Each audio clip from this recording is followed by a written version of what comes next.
Hello, everyone. Hello, hello, hello. Thank you for tuning in. Thank you for joining us.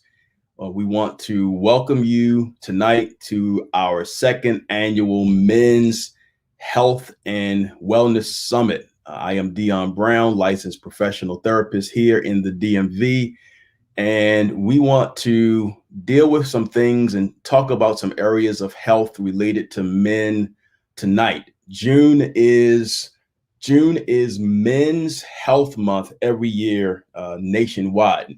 Men's Health Month is celebrated each year during the month of June to bring awareness to the health issues that all men face.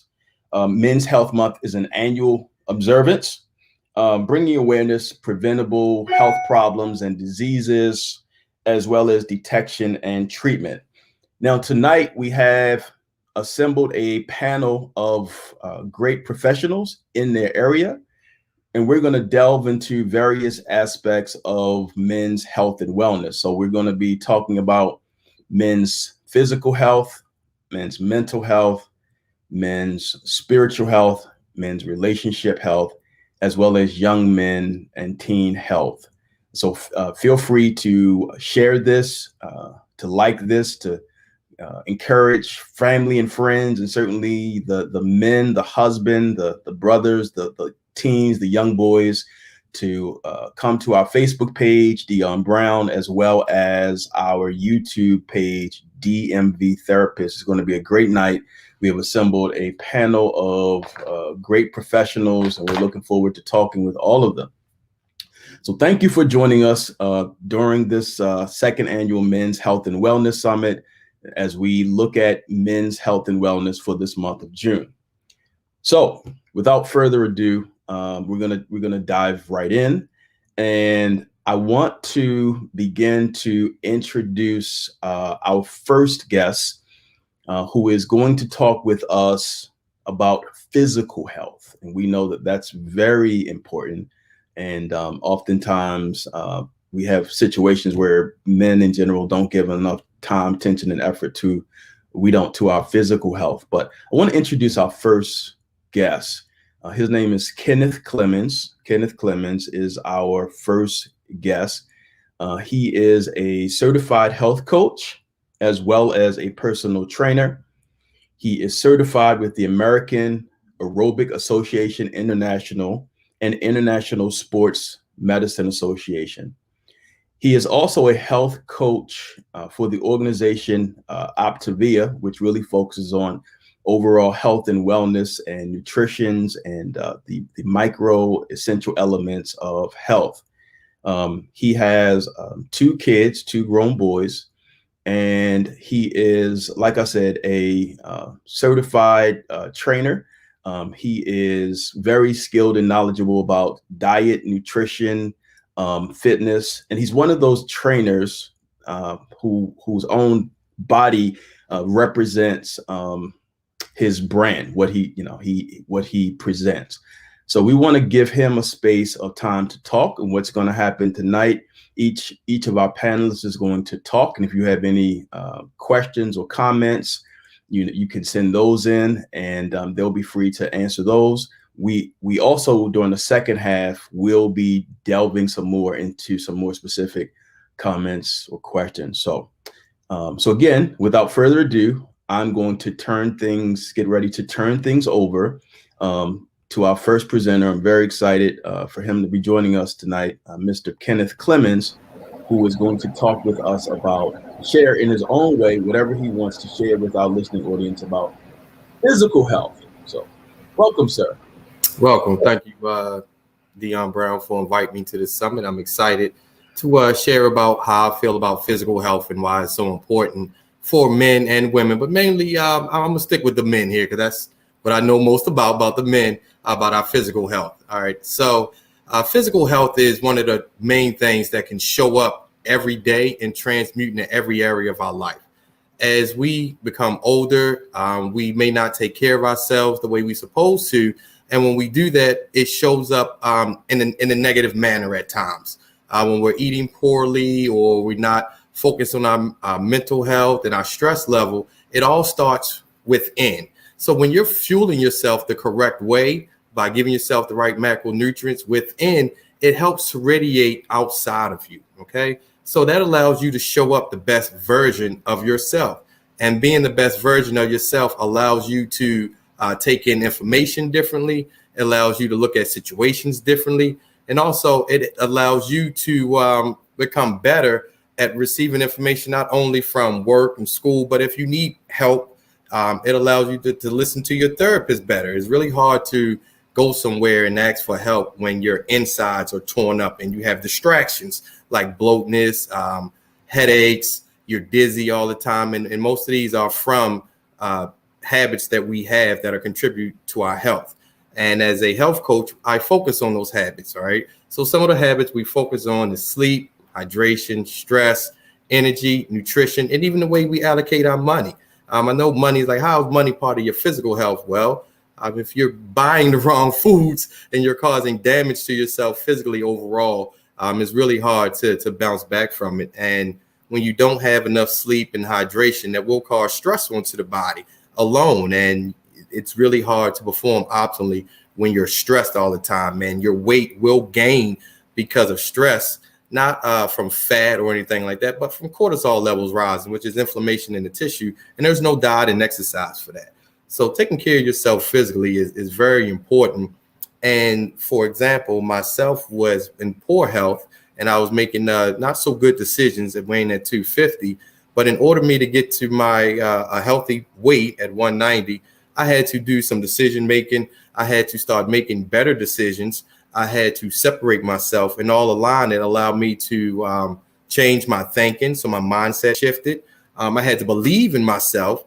And once I believed in myself and stayed consistent long enough, my health changed. But most importantly, my mindset changed. So again, physical health plays in roles of mental health, spiritual health. And I think when you are rocked up, it allows you to be solid in all areas, mental, physical, and spiritually. So that's what I have for physical health. I think it's all important. And if you're having issues or problems with your health, I think you should reach out to someone and ask them and guide you in the right direction to make sure that your goals and dreams are aligned with your daily habits. Thank you, Dion. Thank you so much for that. I definitely have some questions and things to hurl your way, but I like how you talked about the connection and the effect that things had on you as well, and your own change and transformation in reference to your physical health. And we'll come back a little later with some specific questions for our listening audience about physical health. So thank you very much for sharing that with our listeners. All right. Thank you. So we looked at physical health just now, and a lot of times, we don't understand the connection between the mind-body dichotomy and what happens, the things that happen in our body and how it affects our mind, and vice versa, and how things play along with that. But last month, May was Mental Health Month, so we spent a lot of time bringing awareness to men's mental health for everyone, but certainly men's mental health is incredibly important. So our next presenter is going to talk with us a bit about men's mental health. I'm just going to introduce him. I'm going to introduce Mr. Clifton Bright Jr. Mr. Clifton Bright Jr. is a licensed clinical professional counselor, a mentor, life coach, consultant, and author. He's passionate about men finding and locating their identity. He has founded the Bright House Counseling and Coaching private practice. He is also a member of the Spirit of Faith Christian Center in Baltimore, and he has been married for 16 years with 3 kids. So without further ado, I'm going to allow my friend and colleague, Mr. Clifton Bright Jr., to share with us about men's mental health. How you doing, Dion? I'm glad great to be here, sir. Thank you for coming. All right. In these brief few minutes, whoever's on, we're going to talk about mental health and really about some of the stigmas and the differences between mental health and mental illness. because there's such a stigma a lot of times, especially with men. A lot of us don't take care of our mental health, or we think seeing a therapist means I'm crazy or something's going on with me or I'm not normal. So when you're talking about mental health, you're talking about your well-being, your emotional well-being, the way you think, your feelings, how you deal in relationships, your ability to work successfully and without impairments. That's what we're talking about mental health. When you're talking about a mental health disorder or mental illness, you're talking about something that is impairing your mental health. And it can show up in the way you think. It can show up in your feelings and your emotions, and it can show up in the way you behave. So there are differences. So you take a subtle difference, like just because a person feels sad, that does not mean they're depressed. When you're talking about clinical depression, you have to hit certain markers, especially time markers, have certain symptoms happening that let a clinician know, or a doctor that's diagnosing you, that you may be dealing with a depressive disorder or a depressive situation. Or same thing with anxiety. All of us at some point feel anxiety where we're worried about the way things are going to go. You may be starting a new job, entering into a new relationship.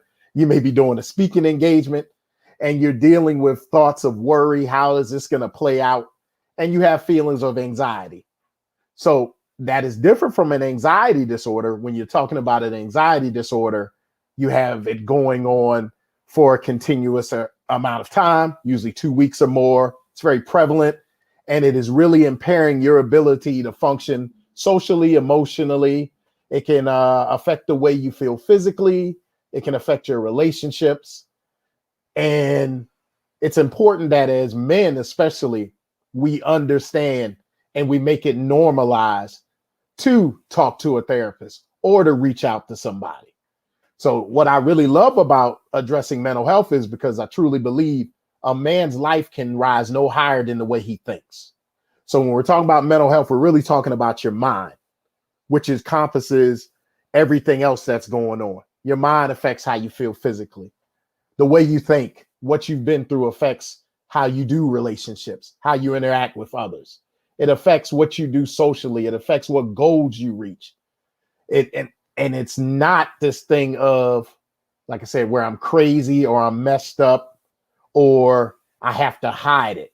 For instance, you have statistics that say 1 in every 10 men at least deals with depression or anxiety. It says less than half of the men that deal with depression or anxiety actually reach out and ask for help.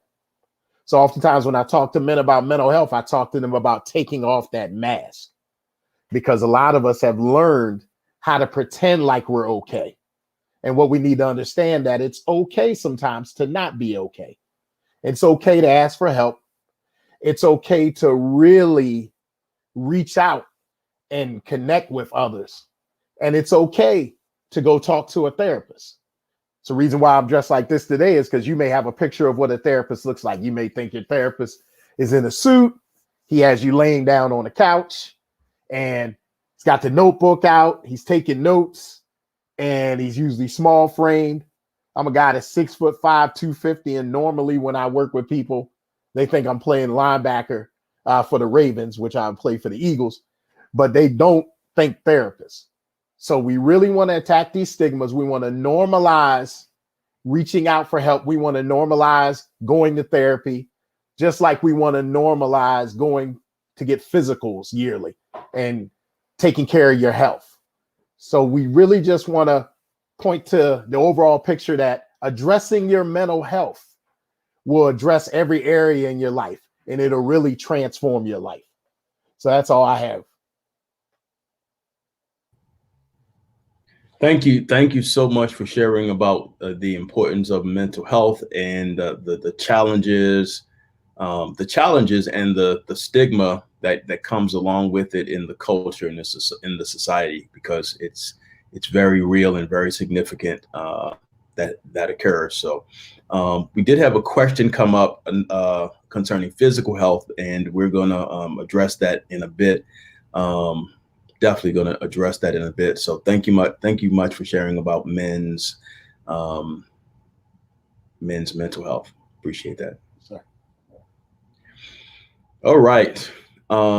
Let's move forward, and we're going to tap into men's spiritual health. We are getting some questions and comments from Facebook as well as YouTube, and I have some of my own I'm writing down. So we'll, once everyone shares, then we will tackle those. Now we're going to go into spiritual health and what that looks like. So our next presenter, friend and brother of mine, Dr. Rodell Hall.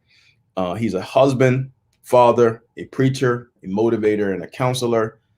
Dr. Hall is a graduate of Philadelphia Bible College, earning a doctorate in theology.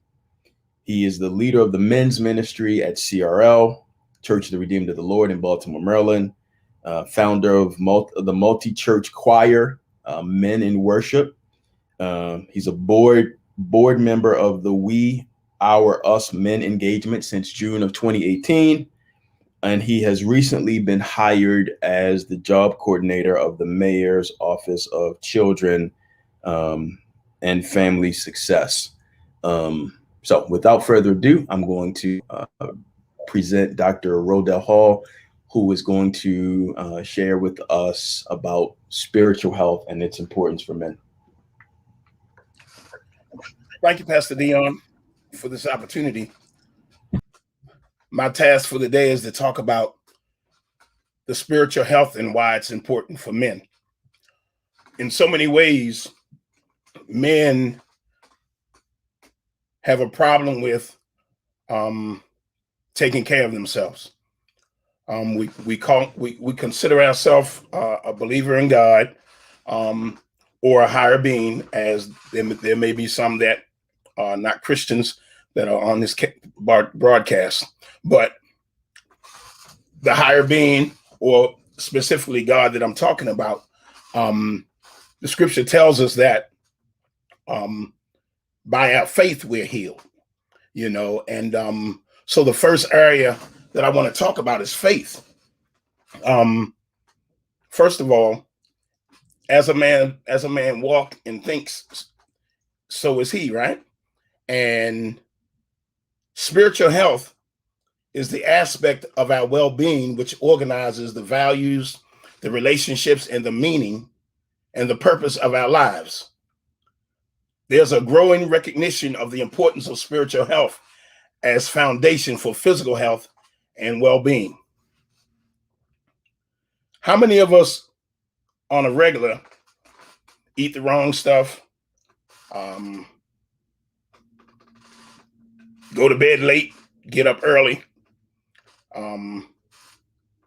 don't put in our study time in the Word of God, we don't pray, but then when it's time for us to have to go to the doctors, oh my God, please make sure my tests come out right.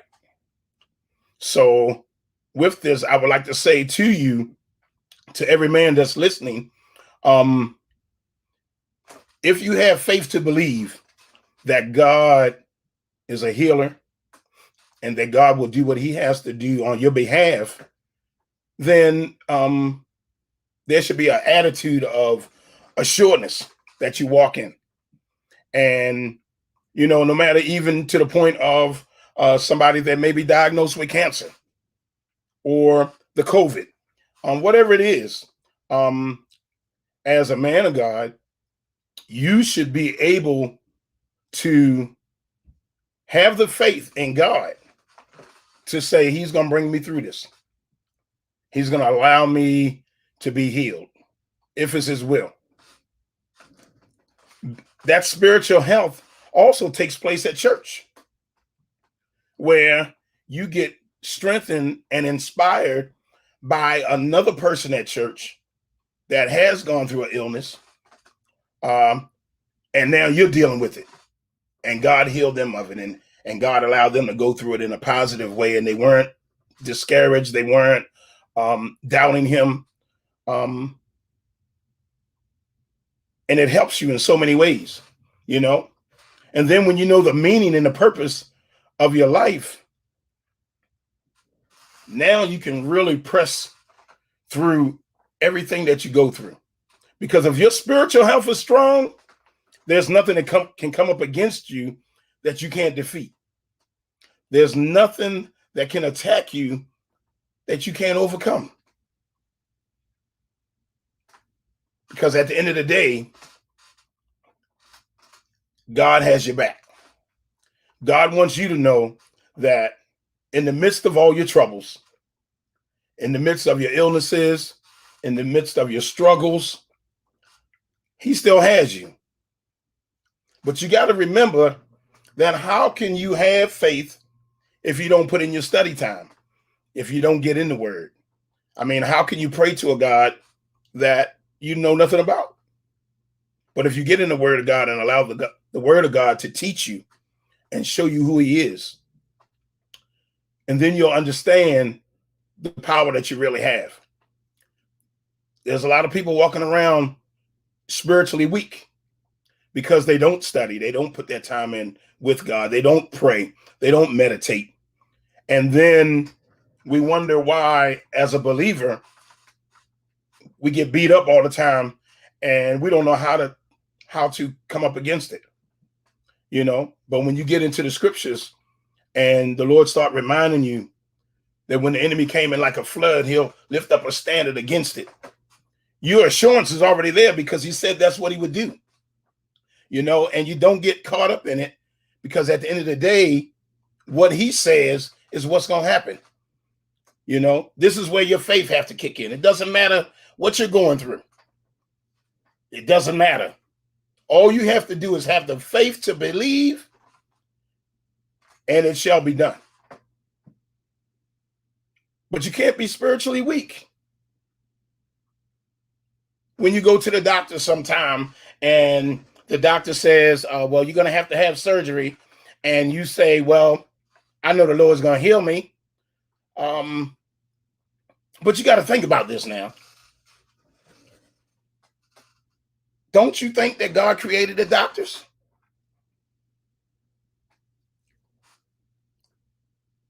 And then you go to them on a regular for a checkup, but when it's time for the surgery, nobody's cutting on me. I'm gonna wait on God on this. I'm not saying whichever way you go that you're wrong, but we're just talking to them. I'm just dialoguing with you to understand that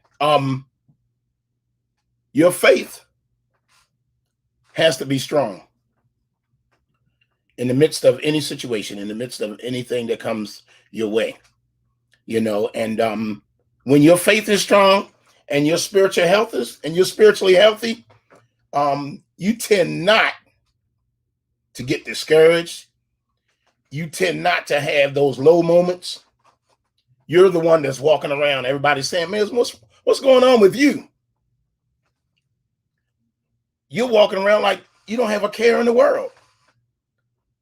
And the last I checked, when you're spiritually strong, you already know who has you in the palm of their hand, who knows everything about you. He told us that he knew us before we were in our mother's womb. So if he knew us before we were born, then he knows everything that's going to come our way. And he's either prepared us for it or he's going to do it himself. So you can walk around with that assurance. You can walk around with that, I call it a Holy Ghost boldness when things come awry to us. Because your spiritual health will take you to a place where you have no doubt. Doesn't matter what it looks like. And then when it's all said and done, you're like, see, I told you God was going to do it. See, I knew he was a man of his word. I know his promises are true because they keep coming through over and over. But there's somebody out there today that may be spiritually dead. And I want to speak to you today. You have got to get to that place with God or the higher being that you call him. But you've got to get to that place where you can have the faith to believe that everything is going to be all right. Because we can't do it on our own. We can't do it on our own strength. But when you're spiritually healthy, there's nothing that's going to come up against you that you can't defeat. Over and over, trial by trial, God will prove himself to you that he'll do just what he said. So as you pray and as you believe, the word tells us that if you're going to pray, don't worry. And if you're going to worry, then don't pray. But when you're spiritually healthy and spiritually strong and you pray, you can leave it right there. And so, Pastor Dion, I'm gonna bring it on in on that note, because I could talk all night about being spiritually healthy. And I appreciate this time. Thank you. Thank you very much. Thank you very much, sir, for talking with us about the importance of men's spiritual health. And one of the things that you said, which is so true, and you know this from the work that you do in the community, and one of the great things is that people, after this summit is over, people will be able to look at this on YouTube at DMV Therapists, and a lot of the work that you do out in the community, it's very you being a Christian man, but the work that you do out in the community, it's very it's a lot of interfaith and multidisciplinary as far as religious connections and affiliations. So I think a lot of people wrestle and struggle with spiritual health. I did receive a question, which I will share with you on the second segment of this. But we, so far we noticed there's a connection between the physical, what happens in our physical body, how that affects and impacts us mentally in our mental health and wellness, and how that shows up in our spirituality. And spirituality could be a connection to a particular religious faith or tradition, but spirituality also for a lot of people refers to kind of what gives them a sense of meaning or hope for their lives too. But there is a very strong connection between us as men taking care of ourselves physically, right? Taking care of ourselves mentally, and taking care of ourselves spiritually, because the way we do that or not will affect how we relate to others, how we connect to others, especially like a significant other. So thank you very much, Dr. Hall, and we will be there's a question or two that will be coming your way in the second half as well. All right, so thank you very much. So with that being said, we talked about the connection between the physical, the mental, and the spiritual, and oftentimes that plays out. It can play out in a plethora of our connections and relationships, friendships, work relationships, family, romantic relationships. So what we're going to do now is we're going to transition to talk about relational or relationship health. This is a huge area for men, specifically when it comes to like a significant other. This is a huge issue as far as health and relationship health. So our next guest is Dr. Damian Waters. Dr. Damian Waters is going to come and share with us about relationship health.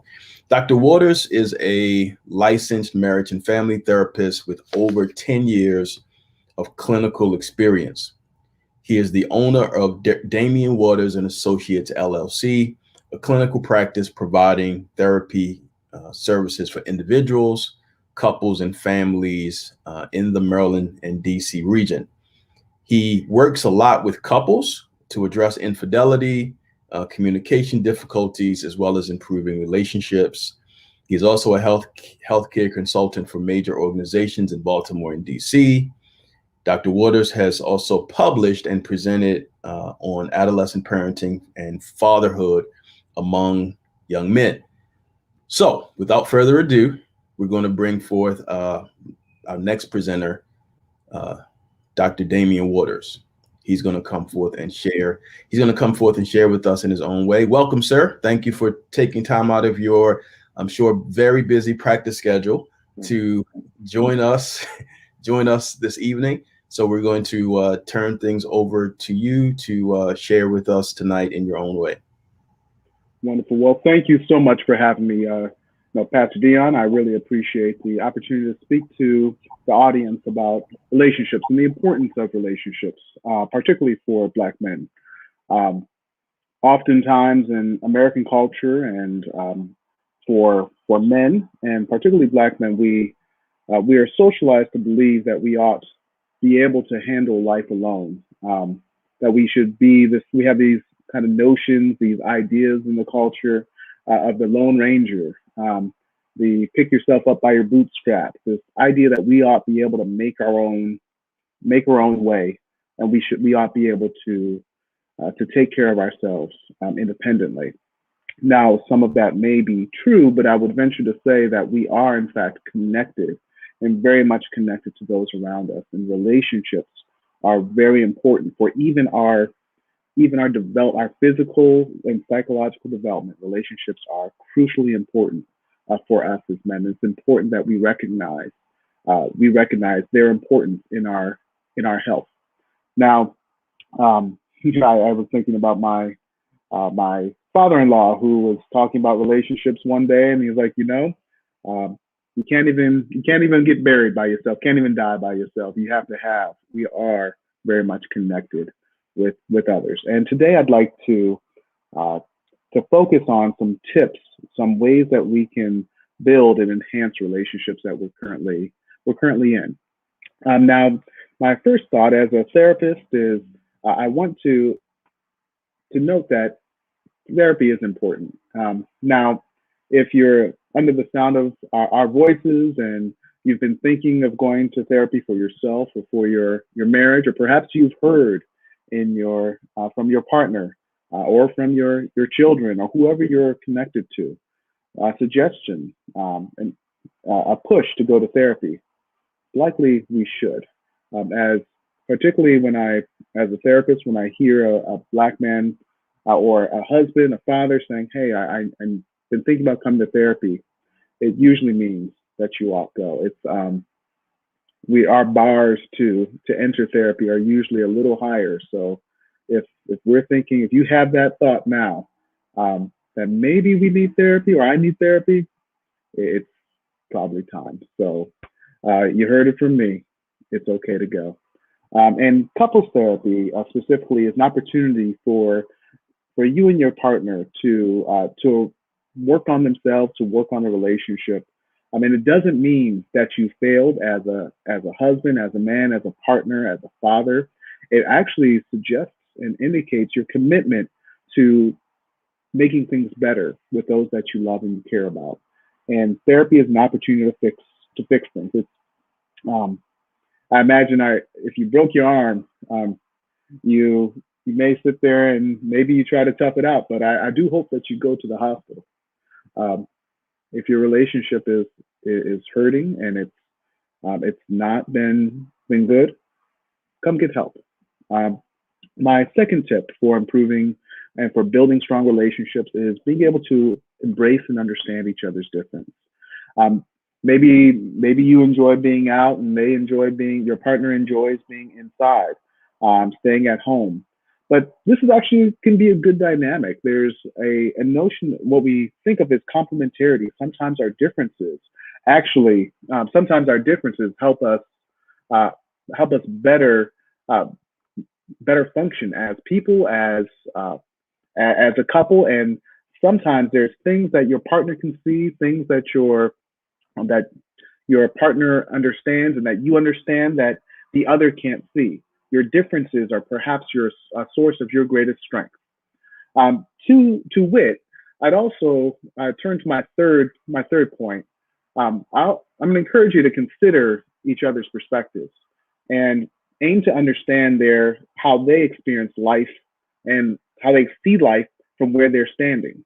Each of us, for example, we have binocular vision. So one of our eyes, I'd encourage you now, maybe close one eye and then look at whatever you're looking at. Maybe it's the field of vision that you have now, the screen in front of you. Then close your other eye, and you'll notice that they're slightly different. And the reason why they're slightly different is certainly they're spaced apart a little bit, but that actually helps us perceive depth. If you're ever interested in trying trying this out. Try driving around the Beltway with one eye closed. You'll see that yes, you may do it, but you'll be using other cues. Open the other eye, you'll be able to gauge distance and gauge depth much better. And your partner's perspective and your perspective, they're slightly different, even if you guys are on the same side of things, but they're very helpful for understanding the depth and dimension of the world. That's a wonderful, wonderful benefit of being in relationship. And I'm also going to encourage you to consider solving problems as a team. And I'm hearing perhaps it might be a little hard to hear me, so I'm going to switch over to Mike, and hopefully that will work. Solve problems as a team. One of the things, I recently got married about 2 years ago, and my wife indicated, she was like, you know, Damien, I'm not your enemy. Your partner is not your enemy. In fact, they are likely your best teammate. And aim to solve your problems that you might be encountering together as a team. And my next point is finding a way to share what you want, and be ready to listen to what your partner wants. One of the things that I find that we do as men, sometimes we shut down, we stop talking, we don't want to share what we have for fear of being rejected. And it's important as men that we do open our voices, open our mouths. Our voices are important. Our voices are powerful. And it's hard to get what you want by being quiet. Open your mouth and share what you want. It allows at least an opportunity for your partner, for your family to hear and respond, for your relationship to be a place of fulfillment for you and for your partner. Also, perhaps things are getting a little stale. Try something new together. I know with COVID and the pandemic, perhaps we've been staying inside for a little bit. There are some ways that we can try something new. Find something that you haven't done with your partner. Find a project, something that you guys can work on together that is new. I think about what my wife and I did at one point. With the pandemic, we actually were at the store one day and we saw a tent for like $20, and we got a tent and we camped in our basement. We used our fireplace as our fire. We went on a nature walk in the neighborhood, which really just meant walking around the block. Not much natural nature, but we saw wild cars. Try something new together. Do things that you've never done before. That will add some novelty and some spice to these relationships. And also, I'm going to encourage you finally to talk about your goals, your hopes, your dreams. Those are important. When we cast a vision, when we share what's on our hearts, we inspire those around us. And I'm going to encourage you to talk about what you want to see, and listen to what your partner wants. There's something about being vulnerable and sharing that piece of yourself that allows you to connect with those around you. And with that, those are my tips. It's not an exhaustive list. It's not. It is just the beginning of some things that I think will help promote positive relationship and good relationships. And with that, I yield the balance of my time, and thank you for the opportunity to speak. Thank you very much, Dr. Waters, for sharing that information. I think it's incredibly useful and will be useful for men to know that and have those tips and that information. So one of the things that I gleaned from what you said is that whether you've been married 2 years or 20, there can be things that can come up that you have to work through and sort out and have communication and work together to solve and have negotiation, compromise, and planning. Okay. Wow. Okay. Okay. Some of the panelists here have been married almost about 20 years, and maybe one has been. I don't know exactly. We'll look at that when we all talk together. So, and I did get a question about something you shared too, which I'll mention during the second half. Those were some very useful tips for the men. and like you said, it's just a starting point, because I know, especially in your practice, you see a broad array of different types of relationship dynamics. Yeah. So thank you very much, sir. All right. Thanks a lot. All righty. We're moving right along, and we're going to have our last presenter come forth and share with us, and then we are going to have a segment of dialogue discussion where all the panelists are going to be up together, and we're going to delve into some of the questions we received, as well as some of the others that I prepared for tonight. Our last panelist is a friend and brother of mine as well, Mr. LeVar Jones. He is for the past 22 years. He served in various capacities. I'm laughing at the amount of years, and I'll say why in a second. With youth and teens in Baltimore and Washington, in the Washington D.C. region, and in various spiritual capacities and nonprofit professional organizations. He is presently a board member of Aya Incorporated, a nonprofit organization committed to empowering young women of color. He has served as a youth pastor in a few different times and a few different places for nearly a decade, and has done some work in the past also with the Boys and Girls Club of Greater Washington. I did receive your text. Thank you. In December of 2020, he launched a nonprofit called Project Goodman, which is innovative and intergenerational mentoring experience focusing on ensuring the legacy of Black manhood. Mr.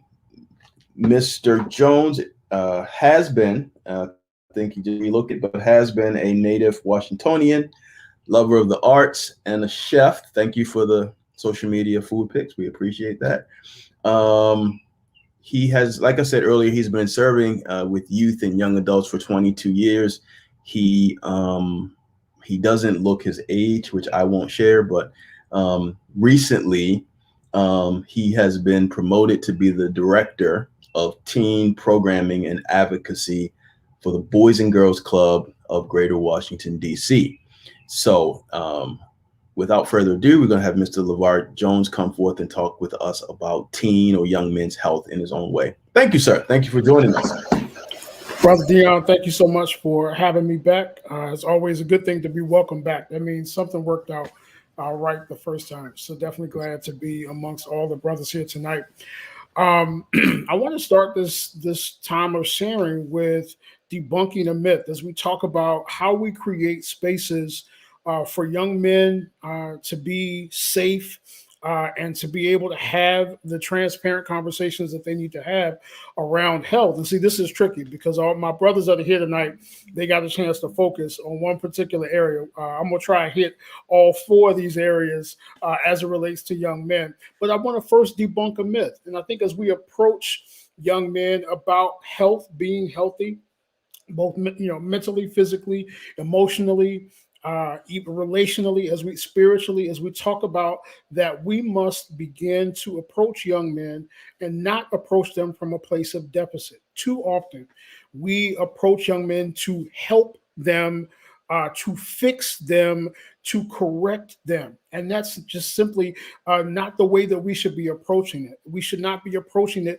to fix broken young men when in many ways they're not broken. They are simply developing, which is why we call it positive youth development. And so as we do that, our job as supportive adults is to walk alongside young brothers as they experience the things of life that cause them to either have positive or negative experiences as it relates to their physical health, emotional health, spiritual health. It's not our job, one, to fix them, and it's two, not our job to live the experience for them. It's our job to create safe spaces for them to be able to experience it with the support of adults who are walking alongside them. Talk to some of my mentees today and just ask them, what is it that you want? If you had to list two things, and many of them listed love and leadership. And then often when too many of us approach helping young men to be their best, to be their healthiest, to strive, to be in a place where they're thriving, we don't think about those things. But that's what our young men are saying that they want. They want love. They want leadership. They want support. They want people that will create opportunities for them. They want those who will help strengthen the ideas and their ability to think for themselves. It's one thing. It'd be real easy for me to live in the Superman syndrome and pop in and save the day. But it's another thing for me to walk alongside a young brother as he figures it out. My kindergarten teacher, Norma Freeman, used to say, all right, boys and girls, I want you to put your thinking caps on. We have got to be empowering for our young men to critically think about the choices that they have to make in their lives, and that we not make choices for them, but that we empower them now to be able to make those choices. Some of the work that we've done with Project Goodman as we've launched this mentoring initiative is to really strive to create spaces where young men can belong to a supportive community. They can believe in their inner ability, their inner greatness, and that they can become men of purpose. They can become the men that they desire to be, and that they understand who they are becoming. And we give them that space. We give them that space to have those experiences. We help them learn through the negative choices that they sometimes may make, that all of us make. But it was Frederick Douglass that said it's easier to build than it is to fix broken men. And so we've got to create safe spaces for our young brothers to be able to experience physical health in great ways, emotional health, spiritual health in great ways. What does that look like? For example, I have a young brother that is one of my mentees who's just wrapped up his senior year, getting ready to go to college. And, he is working through some of his own personality challenges that are causing him to not move at a pace that his family wants him to move as it relates to preparing to go to school. And had a conversation with him, had a conversation with his family, and they were just at that point, they said, we're going to let him do what he does. Some people may look at that as a giving up moment, but it's not, because in this moment, this young brother has got to own what he is getting ready to step into. And so we've got to be able to walk alongside our young men, pour into them so that they know and understand certain principles and standards of what it means to be a man, that we're helping them to identify healthy choices, healthy options for their lives, physically, spiritually, emotionally, relationally, so that as they make choices on their own, that they're empowered to do so. And if they make a wrong choice, if they make a bad choice and have a negative consequence, that we walk with them through that process so that they learn how to fail forward, so that they learn that it doesn't mean that you're wiped out, that you're done for. You can learn from this moment. Matter of fact, most of our learning, if we're honest, most of our learning has come from the fact we messed up. You learned real quick what not to do when you messed up. Why do we want to rob our young men of those moments and those opportunities? Sometimes, yeah, they got to touch the iron for themselves. This Gen Z group is a different animal. We got to be able to rethink how we approach working with young men, particularly from Gen Z, and giving them the space and the latitude to touch the iron. If that's what you're going to do, you're going to be big and bad enough to touch the iron. I'm going to be here with you with the salve and the Band-Aids and the peroxide and all the other stuff that you need, because I know what's going to happen. But if that's the road you need to go in order to be the man that you need to be, I'm going to walk with you through that moment. This is why youth work sometimes is not for everybody. It's dirty. It's messy. It's frustrating because it's not you fixing them. They don't need to be fixed. And if there are changes that need to be made, you're not the changer, but you are the guide. You are the mentor. You are the auntie, the uncle. And it is your job to walk alongside them as they make those choices. And it's empowering work when you watch them do what they are innately created and able to do. There is innate greatness in our young men. And if we would just get our adult selves out of the way, we could watch God do amazing things in their life. I've seen it happen. And I hope for those who are listening that you will reevaluate how you help the young men in your lives, sons, nephews, grandsons, little Bubba that live up the street. We got to get back to the place where all of these babies, all of these young brothers, all of them are our kids. All of them are ours. And we got to own that and take responsibility for being the guides that they need so that they can be successful as men. That's all I got for right now. I look forward to the rest of the conversation with you guys tonight. Wow. Okay. Right. Speechless right about now. From a person that served also as a youth pastor, I learned a lot today. That was very good. Thank you very much for sharing. I don't even know what to say. I'm taking in information and I'm kind of convicted at the same time. So because it was just such a different spin on the like you said, everyone can't do youth work well and can't certainly work with young men in various settings and environments. And I know you've been all over, and you've dealt with young men in a religious setting, outside of religious setting, in the hood, everywhere. So you have a lot of knowledge and experience. But I like what you said. We're the guide, not to. And I think adults, we do approach young people a lot from let me fix you, right? Yeah. Something, and that kind of implies something was wrong with you, right? Let me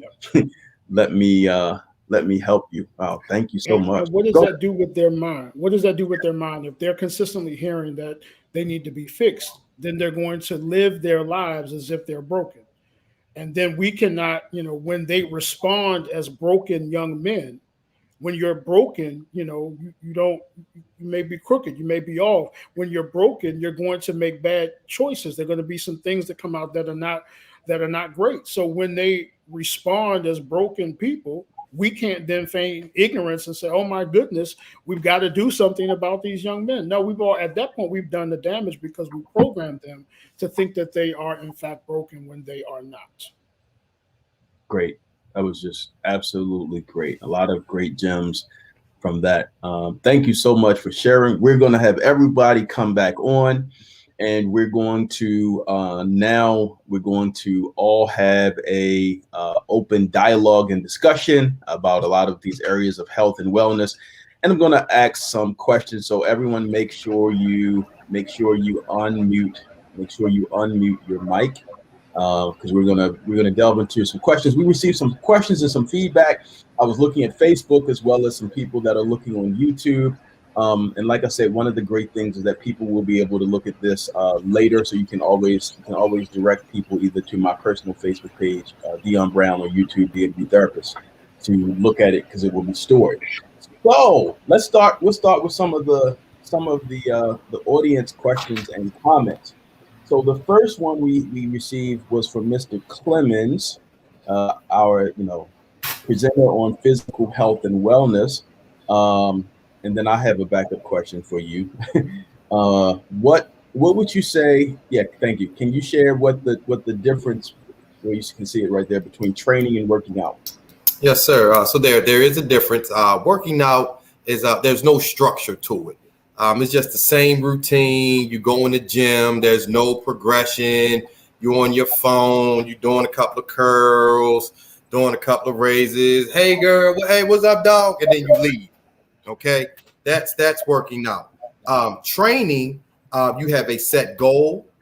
There's structure, and you're applying progressive overload along the process. Okay, so you're training for something specific. I have a hard time saying that word. Now, last but not least, I like to combine the two and call it movement. So movement combines the unstructured of working out or non-goal setting of working out, but you have the mindfulness of training. Okay, so what that looks like, that's more like playing a sport or dancing, and then you going into the gym to train specifically to be better in one of those areas. And also movement is mainly for the mental and physical health.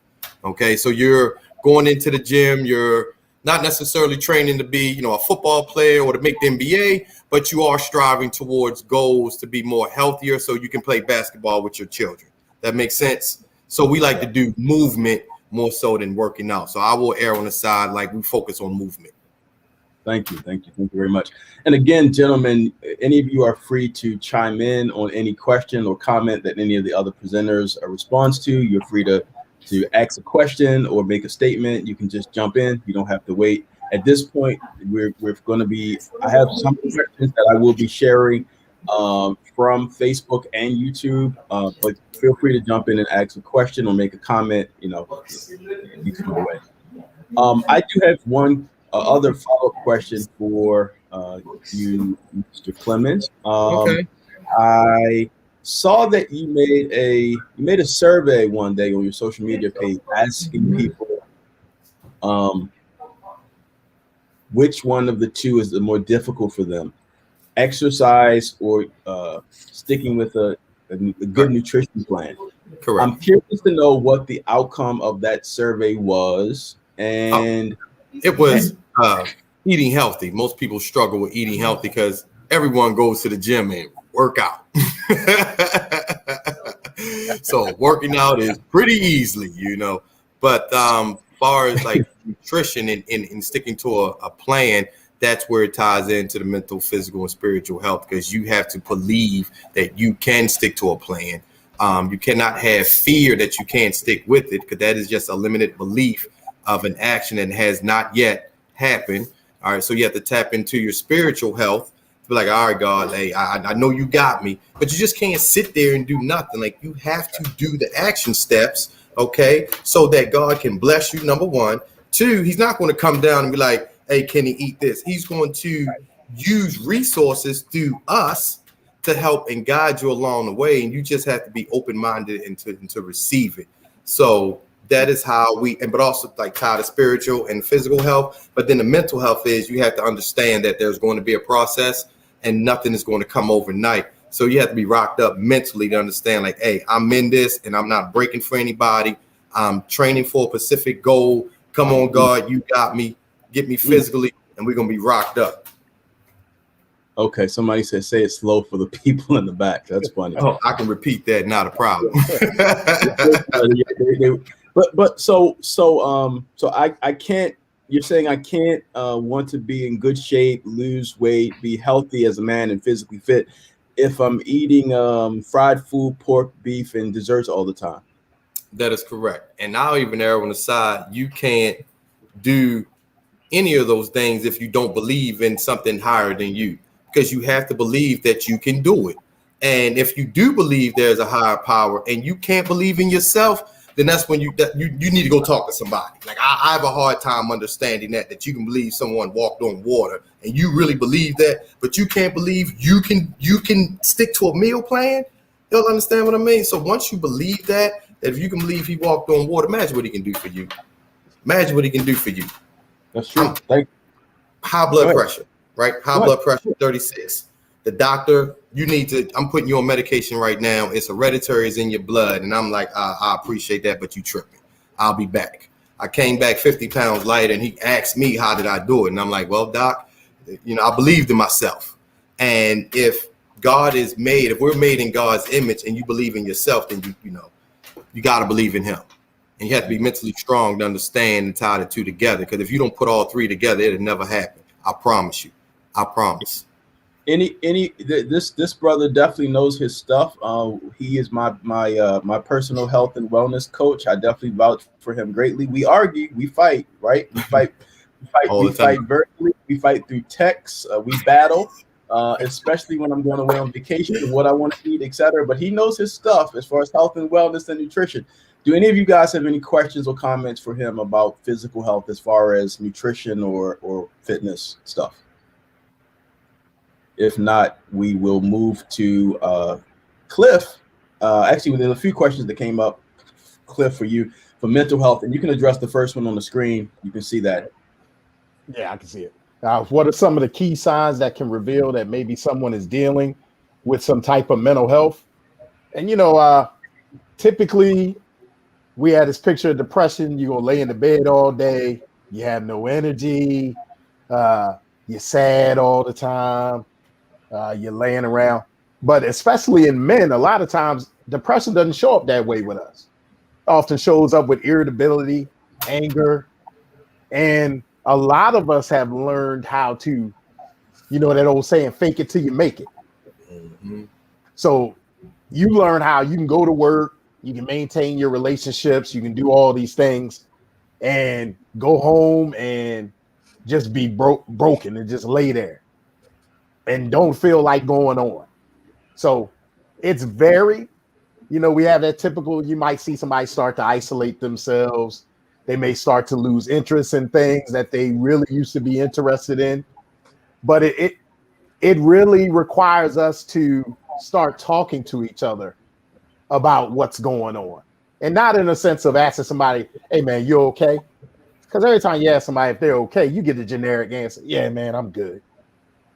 And that man may be wanting to end his life, but he tells you I'm good for various reasons. One, he may think nobody cares anyway. Or I don't want to look weak. Or what are you going to do about it if I tell you I'm really struggling? So it shows up in a lot of different ways. That's why we have to touch base with people. And like Dr. Waters was saying, we have to maintain our relationships. Like one of the things I check in with my kids, I ask them, what thoughts are dominating you today? Like, what are you thinking about the most? Do you find yourself being challenged anywhere? And I flat out ask them, especially with the pandemic, I ask them, have you had any suicidal ideation? Have you had any thoughts where you feel low or want to quit? Because my son had an episode going into the second to the third quarter. Hope he don't mind me sharing. He might be listening. His mom might snitch me out. But it's straight A student, and all of a sudden he's struggling in school. Number one, because it's virtual, or his sports got taken away. His outlets were gone. And, dealing with what probably a lot of our young people dealt with, at least a mild form of depression. And probably a lot of us as well.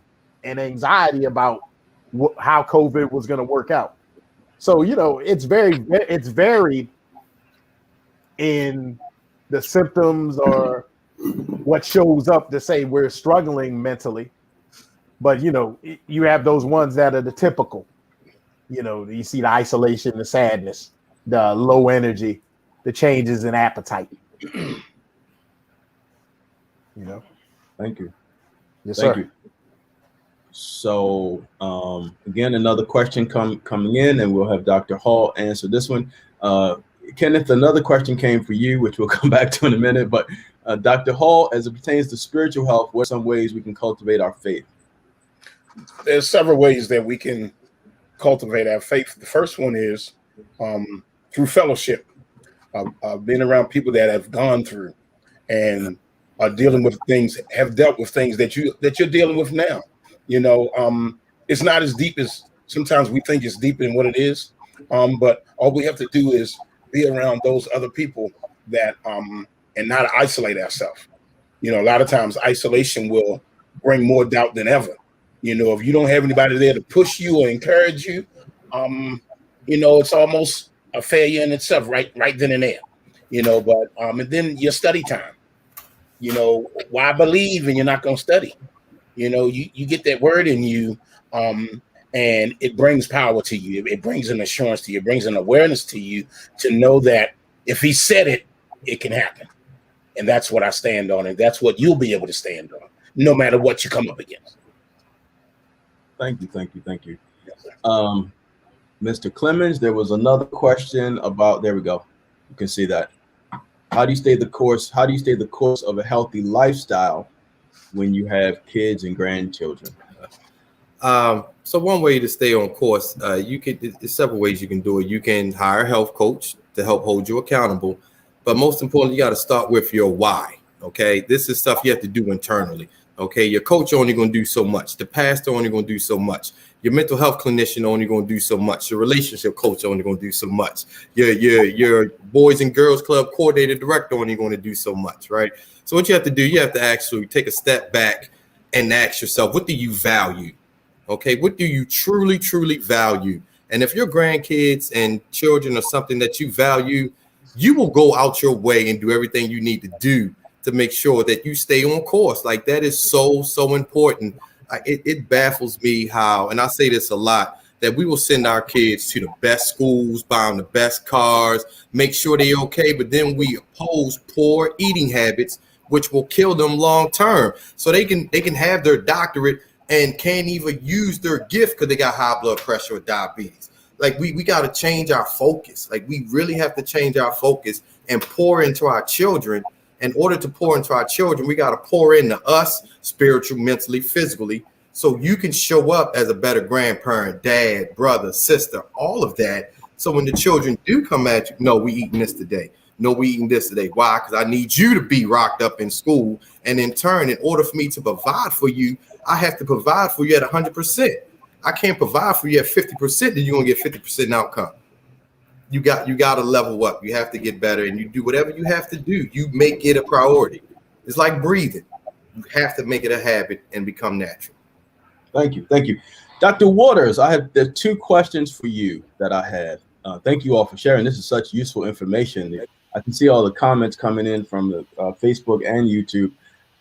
So Dr. Waters, first question for you, if I as a man, I have challenges or issues, I'm depressed, I'm anxious, I'm frustrated, I'm angry, indecisive in my life, etc.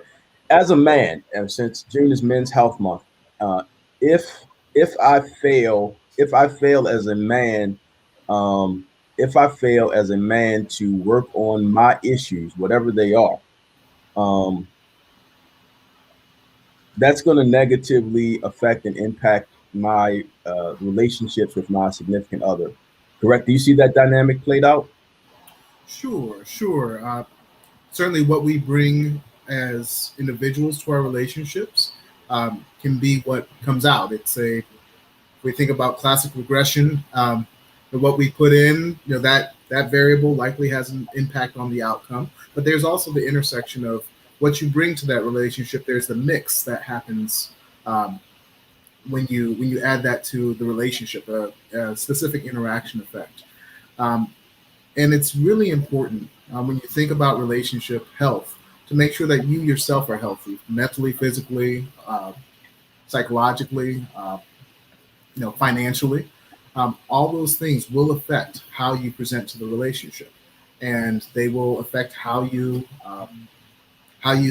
carry, how you present, how you think about the relationship. It's really important that we as men are clear-minded. It's hard to make long-term decisions. We cast a vision, and it's important that we are healthy when we cast this vision, or we won't cast our vision, or our vision will be short-sighted, it will be somehow myopic. Make sure that you're healthy. That will make it a lot easier to carry what we carry. We have our shoulders are broad for a reason. We carry weight. And it's important that we're healthy when we do so. Yeah. Thank you. And that's so true. As men, we carry weight. One of the things that happens too, sometimes, particularly, and I know this is an area that you deal with, just in your practice and from your profile. Probably most of the cases, it's men, and we'll come back to this question next from Mr. Appleton. But I guess one of the things I was wondering is, I'm sure you see cases of infidelity with couples, whether they're dating or they're married. What do you think are some effective tools or tips for couples to help them move forward if they both want to? Let me say that, if they both want to, because that's sometimes they're not in alignment. Sometimes if they both want to move forward, what are some tools or tips for couples to move forward if there's been an affair or some sort of infidelity? Sure. So when we think about infidelity, I'm assuming that this is infidelity that is now known to both partners. So if we're going to go from that frame, it's the first thing that you have to do is we have to just basic first aid, how, make sure we set boundaries, understand how we want to relate to each other right now, make sure that we're not doing things that are abusive or harmful to the relationship overall. And the next step is to understand, how do we get here? One of the challenges with infidelity is that we often start the clock when the infidelity happened or the discovery of the infidelity. But if for any of you who have siblings or remember what happened as kids growing up. Oftentimes, if there was a fight or a skirmish between two folks, it's the second person gets caught. They just were hitting back. There was something that happened before.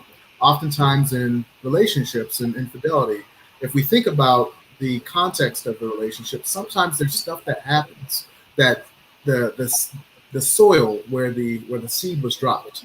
If we understand what happened that allowed the infidelity to grow, allowed that opening to widen, we can begin to make an informed decision about how to move forward, either together or apart. But understanding what happened is the next step, and then deciding, of course, what you want to move forward. But it is tough. It is tough. But even before we get there, it's important that we share what we need explicitly with our partners. That's what we have to do.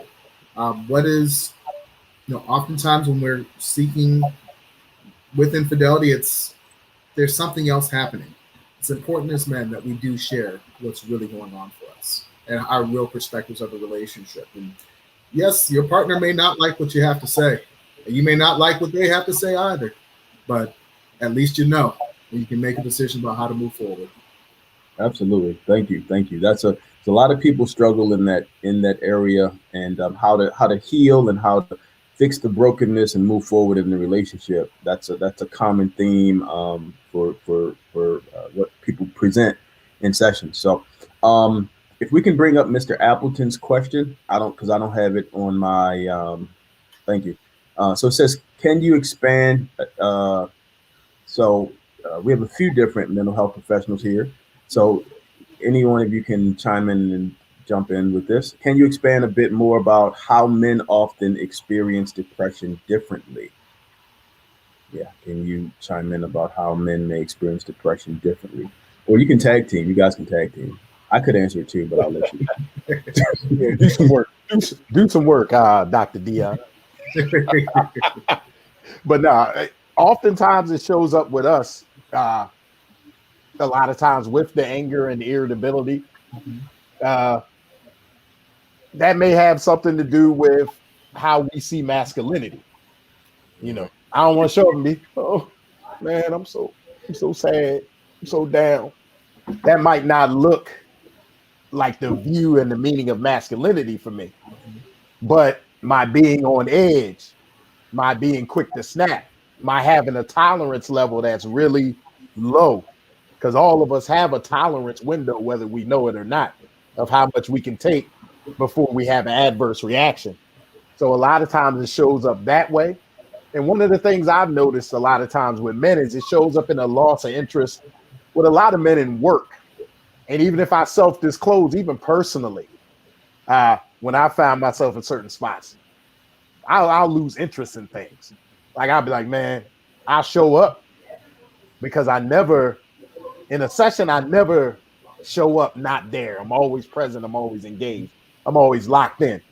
But if I'm reaching a point where I feel overwhelmed or overextended, I'll often be like, man, forget the rest of it. Because the other clinicians on here, the sessions is the part we love. I love interacting with clients. I hate paperwork. Billing, administrative, anything administrative. I'm like, man, I don't want to deal with that. And especially when you're being challenged, it's like, now I'm not going to drop this clinical piece. I'm going to put everything there, but I might be really struggling and losing interest in the other aspects of it. So a lot of times for us men, it shows up in different ways. A lot of times because of the way we want to show up. Like I said, for a lot of us, it doesn't seem very manly to show up feeling, looking sad or low or weak.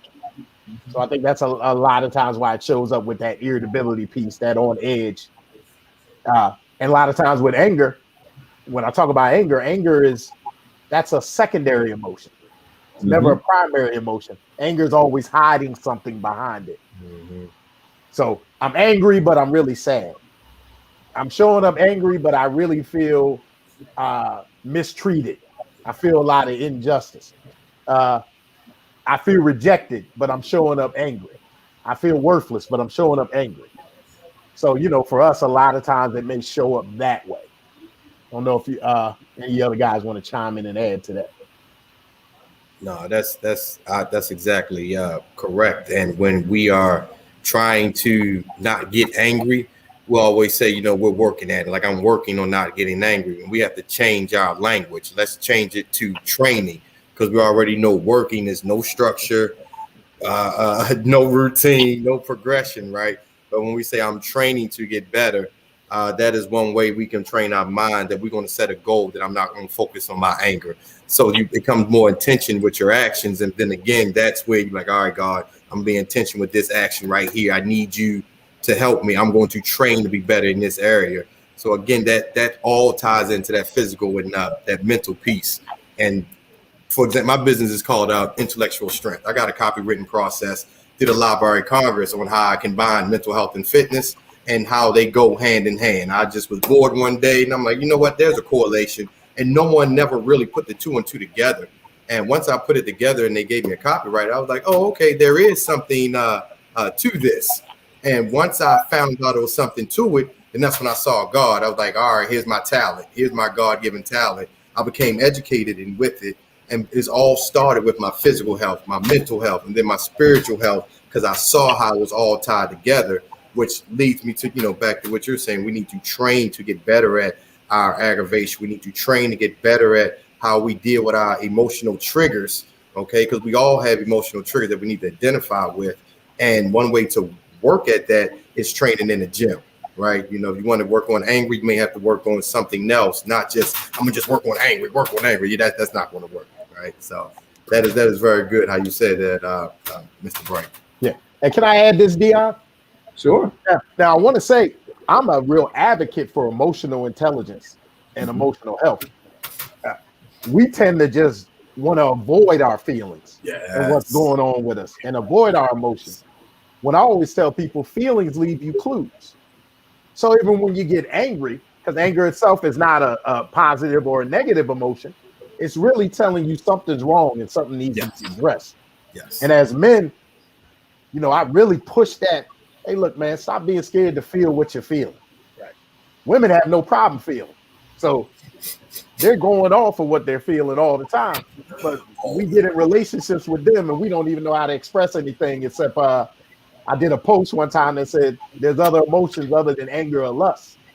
Because those are the two we don't have no problem. We don't have a problem getting mad. I don't have no problem tapping my man in the gym. Saying, hey, look over there, man. Right. We don't have no problem with those, but sometimes we have a problem telling each other, man, I'm really struggling. Yeah.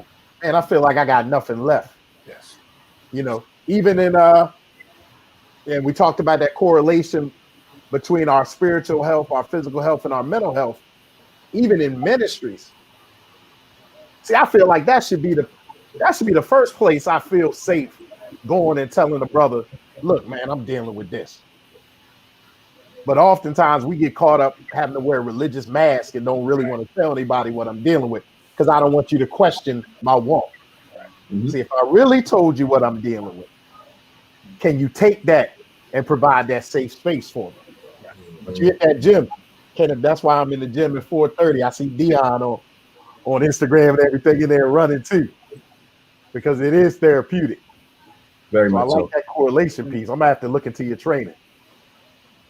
I'll just say, these are the conversations that we not only need to have with ourselves, but we got to start having these conversations with our boys. We got to start having and removing the age restriction.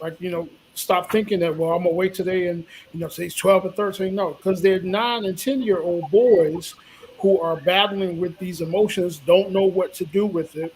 And the issue now is that access along with unbridled emotions causes destructive behaviors. Our kids got access to everything under the sun, everything that you think that you want to try, stuff that you didn't even think that you thought about wanting to try to think about trying to think about.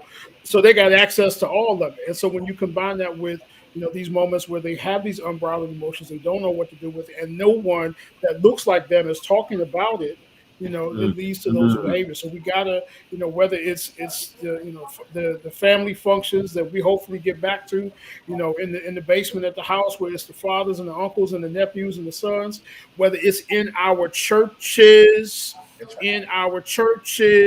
where we're having real conversations, because you best believe that these young men are going to have real conversations outside of the church. We need to have them inside of the church, so that, again, we can be able to walk along with them, excuse me, and really be able to share, whether it's from that perspective. Well, let me share from you what God's word has to say about this particular thing, and it's okay. And stop telling young men that it's not okay for you to be angry. Stop crying. All of those things that we got to get rid of and give healthier spaces to have conversations just like this with our boys. I work with young men from time to time, especially through the Algebra Project, the Youth Works. I partner with the Algebra Project with my business, Intellectual Strength, and I bring in physical fitness, and I also educate them. I'm more so educating them on a healthy lifestyle. So I do my best, not me, but we do our best to reach the youth. But you're exactly right. I used to work for the PAC program also in Baltimore City, with the Mayor's Office of Employment Development, and I saw exactly what you're talking about, Mr. Jones, the disconnect between men and our boys, because they don't respect us or relate to us because their environment doesn't show them what positive men are, and it's not their fault. Okay, that is not their fault. They just we dealt the hands that you're dealt, and we are a product of our environment until we make a change. If I could jump in there, I think men need to have an accountability partner, that especially at church. I've been in church all my life, and I've seen the hurt, I've seen the ups and the downs, I've seen the casting out and the pulling in. But if a man can meet another man where he is, he'll be able to do some major work with him. But you have to meet him where he is. No judgment. Just let him know I'm here. And how can you show them that without allowing them to be transparent? So many men are carrying so many layers of trauma, and as you said earlier, there's an underlying truth to whatever it is. There's a root to that. And so we have to start having these conversations like tonight, and then men have to be men and stop running their mouths. See, so I'm that guy. If you share with me, or if I share with you in confidentiality in church, it's supposed to stay between me and you. Facts. So men have got to be accountable, but men got to be men. And if you don't know what a man is, I'll leave my number in the box to share with you, because playtime is over as far as our men are concerned. It's time for us to take our rightful place and be the leader that we're supposed to be. And real men draw men. So we just have to begin to take our place and just get them one at a time. If we can't get them in a group, get our accountability partner where we can start dropping this load, because it's time out. It's time out for holding it in. That's why a lot of these killings are going on, because we're holding it in. And then we go. Wow. And so I guess you can hear the perturbedness in my voice, but I've seen it so many times with me dealing in the street with the young men in at-risk neighborhoods. It's time out for us to be up here and look at them down there. Let's go down there where they are and begin to help heal these young men. They're growing up without fathers. They've been told that they're going to be nothing. And so if you tell somebody that they're going to be nothing over and over and nothing positive is happening, they're going to start giving up on themselves. So it's time out for talking it. Let's start walking it as men and watch how you can change your sphere of influence around you. Thank you so much for that. LeVar, you and Dr. Rodell I know both of you personally do a lot of grassroots work, actually out in the streets, in the neighborhoods with people, boys and men and teens in the community. Both of you do. And one of the things that he mentioned, Dr. Hall mentioned, was the trauma of the men. But for, I know in your past role, LeVar, with the Boys and Girls Club, and in your present role, you have had to come in contact, I can't even imagine, with a large pool of teens who, in the DC region, especially, I've seen some of your posts and some of the deaths, unfortunately, and we have our situations going on here in Baltimore as well. And so I know that you've come in contact with, for you as a, functioning as a youth pastor, a team program director, etc. How do you deal with young men and their mental health when they are dealing with trauma from their neighborhood in DC? Yeah. And my previous role, I was responsible for team programs, at our club in Southeast. This current role that I've stepped into now, I've got to expand and build capacity at all 16 of our clubs, stretching DC, Maryland, DC, Maryland, and Virginia. There was something interesting yesterday. Someone asked a similar question, what you just asked. And right at that moment, I got an alert from my phone about a shooting. And I was mentioning, somebody said, "Oh, is another shooting in Southeast?" I said, "No, this was in Germantown in Montgomery County." Oh, The reality is that the trauma that many of our young men in particular are facing is not just limited to Southeast DC. It's across the board. And one of the things that I've done and I've held on to throughout my years in youth work has been a guiding philosophy of being relational and relevant. Um, you cannot, you can have the greatest program in the world. You can have all the resources and opportunities you want. You could have 15,000 Xboxes lined up on the wall.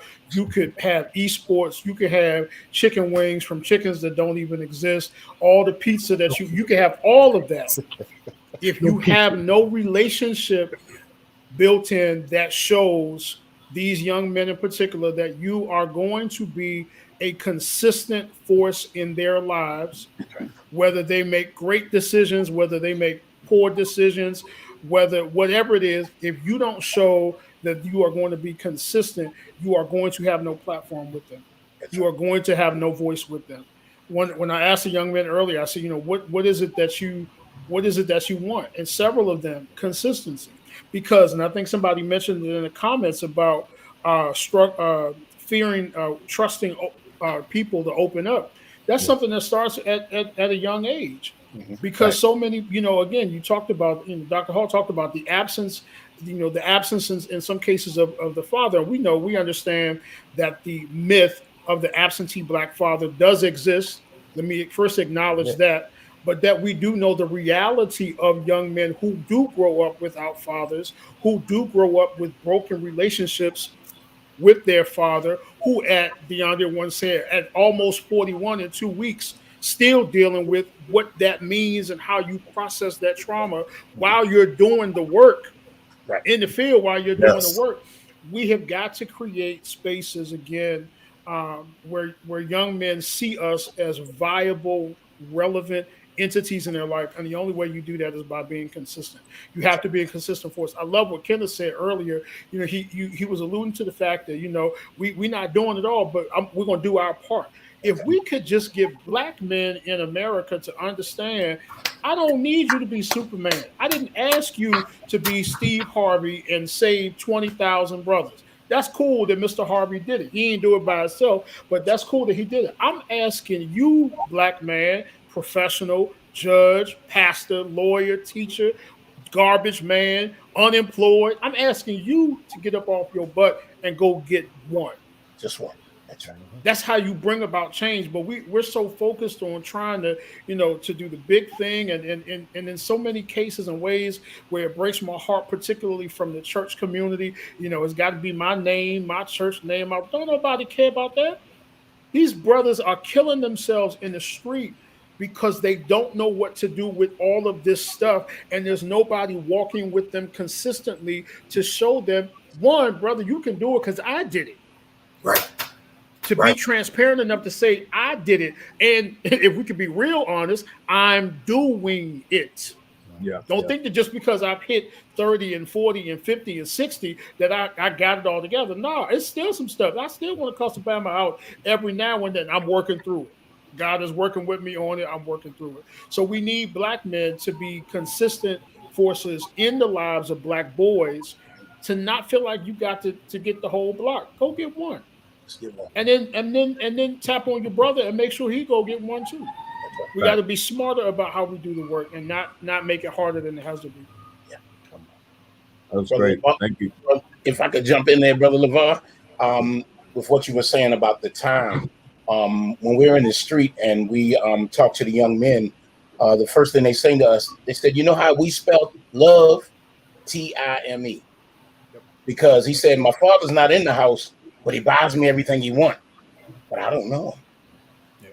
So that gift doesn't cover the interaction between father and son or father and daughter, you know. And so if there's a father out there today, let me talk to you now that may have been absent.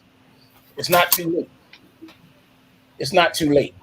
Yeah, they may come up against you right now and tell you to get away from them. They don't want nothing to do with you. But your consistency, even now, will begin to tear those walls down.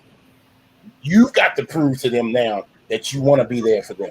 You know, they can't prove it to you. You got to prove it to them. And that's where the consistency piece has got to come. If you just make a phone call every day, I just want you to know if I'm here if you need me. You know, I just called this morning. I had you on my mind. I love you. Just know that I'm proud of you. You know, start speaking life into those young people. And you'll watch how those walls will come down. Ask me how I know. I have one in my house the same way. And it happened. So I got the scars. He got the scars. But we're 100 now. Yeah. Because of the consistency between the two of us. And it happened.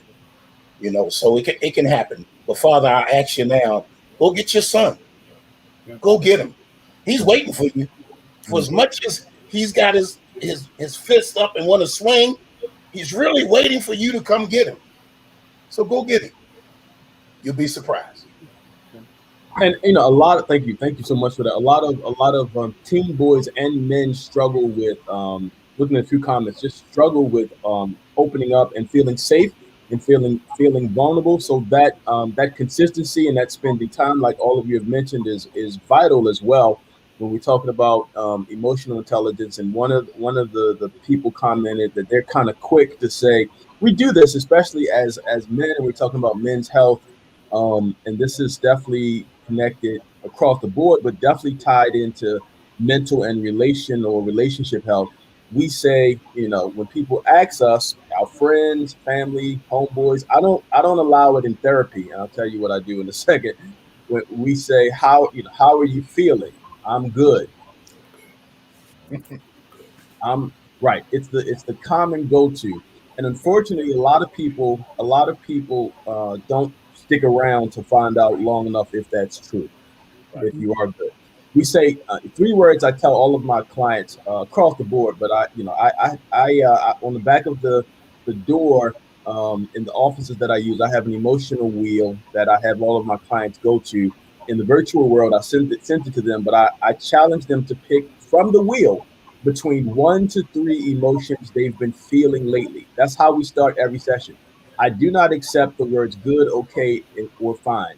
I worked with a 17-year-old for about 2 years, and he would use the word "I'm cooling." I knew what that meant for him, so I took it.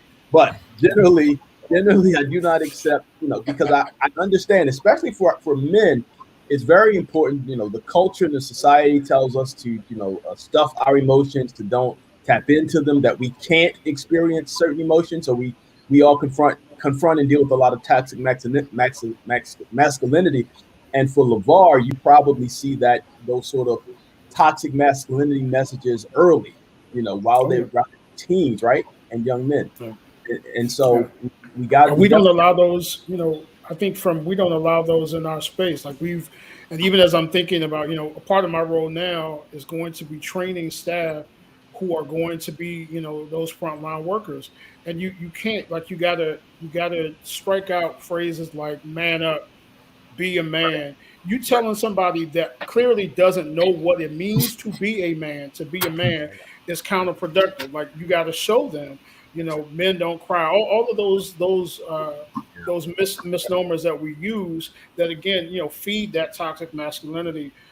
Making sure that they understand how to respect women, the connection and the relationship with women, whether it's, mama, auntie, grandma, or whether it's the young ladies that they're looking at. What does it mean for you, to look at shorty walking down the street like, yo, what is that? What is that? What are you programming yourself to do as you do that? And are you defining for yourself your manhood by that look, by that lust, by that feeling, by that emotion? And just helping them understand, man, it's bigger than that and it's more than that. That's right. It is. It is. I mean, Dr. Waters, he probably experienced that a lot in his profession in relationships, because guys do have a poor relationship either with their family, father, mother, and now they're 39, okay, and don't even know how to be in a relationship. Okay, you think you know, we're doing the best we know how, but if we don't get help, Dr. Waters will always have a job. And granted, knowing my own dental history, I imagine my children will need braces, but I would like to work myself out of a job. It'd be wonderful. And I venture to say one of the most important things, if I think about what do we bring, what is some of the things that make us inherently valuable as men, our word and our presence. Yeah. Those things, we carry those with us. Those are things that nobody can take away from us. Yeah. And those are what we bring to our communities. And when we bring those to our families, your word. And I remember there was a time when I told my nephew asked me when he was about 3 years old, Uncle Damien, are you going to come to my birthday party? And now, granted, I live about 6 hours away from him, and I realized I had an opportunity there to show him what it meant to be a man, and what at least it means to me, and what it means to what I'm trying to create in my family to be a man. And I was like, I could say, I'll think about it, we'll see, or I could just say yes and no. And I was like, if I gave him yes, that means I'm gonna be there. And I said, yes, I did not punt. I gave him my word. It's important to. Your word is really important. Then it came up to his birthday time, and I tell you, it was the most inconvenient weekend in the world for me to be up there. But I sure got on that road and drove up there. It's important that we as men give our word. And your presence. Your presence is in our communities. And I look at the panel here, and we are men by my rough calculation with about at least 50 years of advanced education amongst us. But where are we? Where do we actually live? Who sees us when we live? Do we live in the comfort of suburbs surrounded by folks who are just like us and going through things, or at least not outwardly? Where do we give our presence? And it's important that we give our presence. If we think, as a Christian, I think about one of the most comforting promises God has made is that He will never leave us nor forsake us. He promises. And how could we not believe that our presence itself is important as men? Absolutely. And I think, even when we talk about men and men's health and men and transgenerational here, because we talk about generations, and LeVar, you will as long as there's breath in my body and we have the summit, you'll always be a part. So just FYI, as long as you're available, because the work that you do on the, I know, it didn't take. I'm gonna say this to you, and I'm gonna say this online. It didn't take me long to discern from first meeting you that you were very, very genuine and passionate about the work that you do with young people. And being a former youth pastor for 10 years, I have to say your level of work and passion is on a different type of level, a great level, a very, very needed level, a very genuine called level. So I know you're committed to the work that you do. And so what's important with men and our health too, especially when we're talking about impacting community, right? And community in our environments, in our neighborhoods, stuff that we do, everyone on this panel is impactful in your community some sort of way, impactful maybe in your church or religious affiliation. And so that means that as men who are, and even in many of the men listening are impactful in your family, in your community, etc. That means as men, in order for us to be impactful in a healthy way, it's prudent that we, even everybody on this panel, myself included, and you know, Mr. Clements know that I'm diligently working on physical health. Diligently, it is essential that we take care of our physical health, our mental health, our spiritual health, and our relationship health. Even as we impact other people and go out in the community and seek change. Many therapists have therapists actually. I'm in the process of locating. I need a specific type because I have my issues. But we need to take care of ourselves well. We need to take care of ourselves well, for sure. And to that point about therapy, I want to encourage you, for those who might be considering, if you're thinking about going, you need to go. Like I said earlier, if you've been thinking about it, it's time to go. It's time. But also, when you go, you may find that, and I've heard it other times where folks like, I went to therapy and it didn't work, so therapy doesn't work. Well, I go, once in a while I have to go buy shoes, and I wear a size 11, and just because I put on a size 11 and it doesn't fit, it just doesn't work on my foot. That doesn't mean that I don't wear a size 11 or that size 11 won't be what I need. Sometimes it's a matter of fit, and sometimes it takes you got to try on a few shoes, and sometimes you put on a shoe and it looks good in the store and it just doesn't fit right, or something that doesn't even, maybe you thought that doesn't really look good in the box, but when I put it on, it's the best shoe you've ever had. Know that it may take time, and that's okay. That's really okay. Give it a time. Try it on. See how it fits. See if it's working. Sometimes it takes a little time to get the help that you need. It does. It really does. And from that example, in the natural sense, I'm challenged with purchasing shoes and tennis. I have to be a 13 wide. I do have a certain types of shoes that I do like, but I do have to try them on, and there has to be a certain type of fit. So you're right. As a clinician, a lot of clients have worked well with me, but I've had a few that said, no, I don't want to stay with you. I'm gonna go find someone. That's fine. That happens. So and then I've had some who Cliff and Dr. Waters, I'm sure you've heard this a lot, where a lot of people have said to you, once they found you, they were searching particularly for African-American male therapists. And they might have had some others, but then they a lot of the walls that they had up may have been down when they from the first session, right? When they met, just because in our community, especially with the trust issues and the vulnerability, a lot of people in our community, understandably so, want to talk to someone who looks like, someone who wants to look like them, who looks like them. So I get it. Wow. Interesting. Kenneth, you've been pretty popular tonight on the messaging board. So one of my friends who's heavily into fitness too. You got to meet him too. He knows his stuff too. But he mentioned that in our culture, in our society, concerning healthy eating, that it's not glamorized. Like you can't have a good life or have a good time if you're eating healthy. What are your thoughts about that? He's telling the truth. Eating food is one of the most abused drugs and socially acceptable drugs in the world. Okay.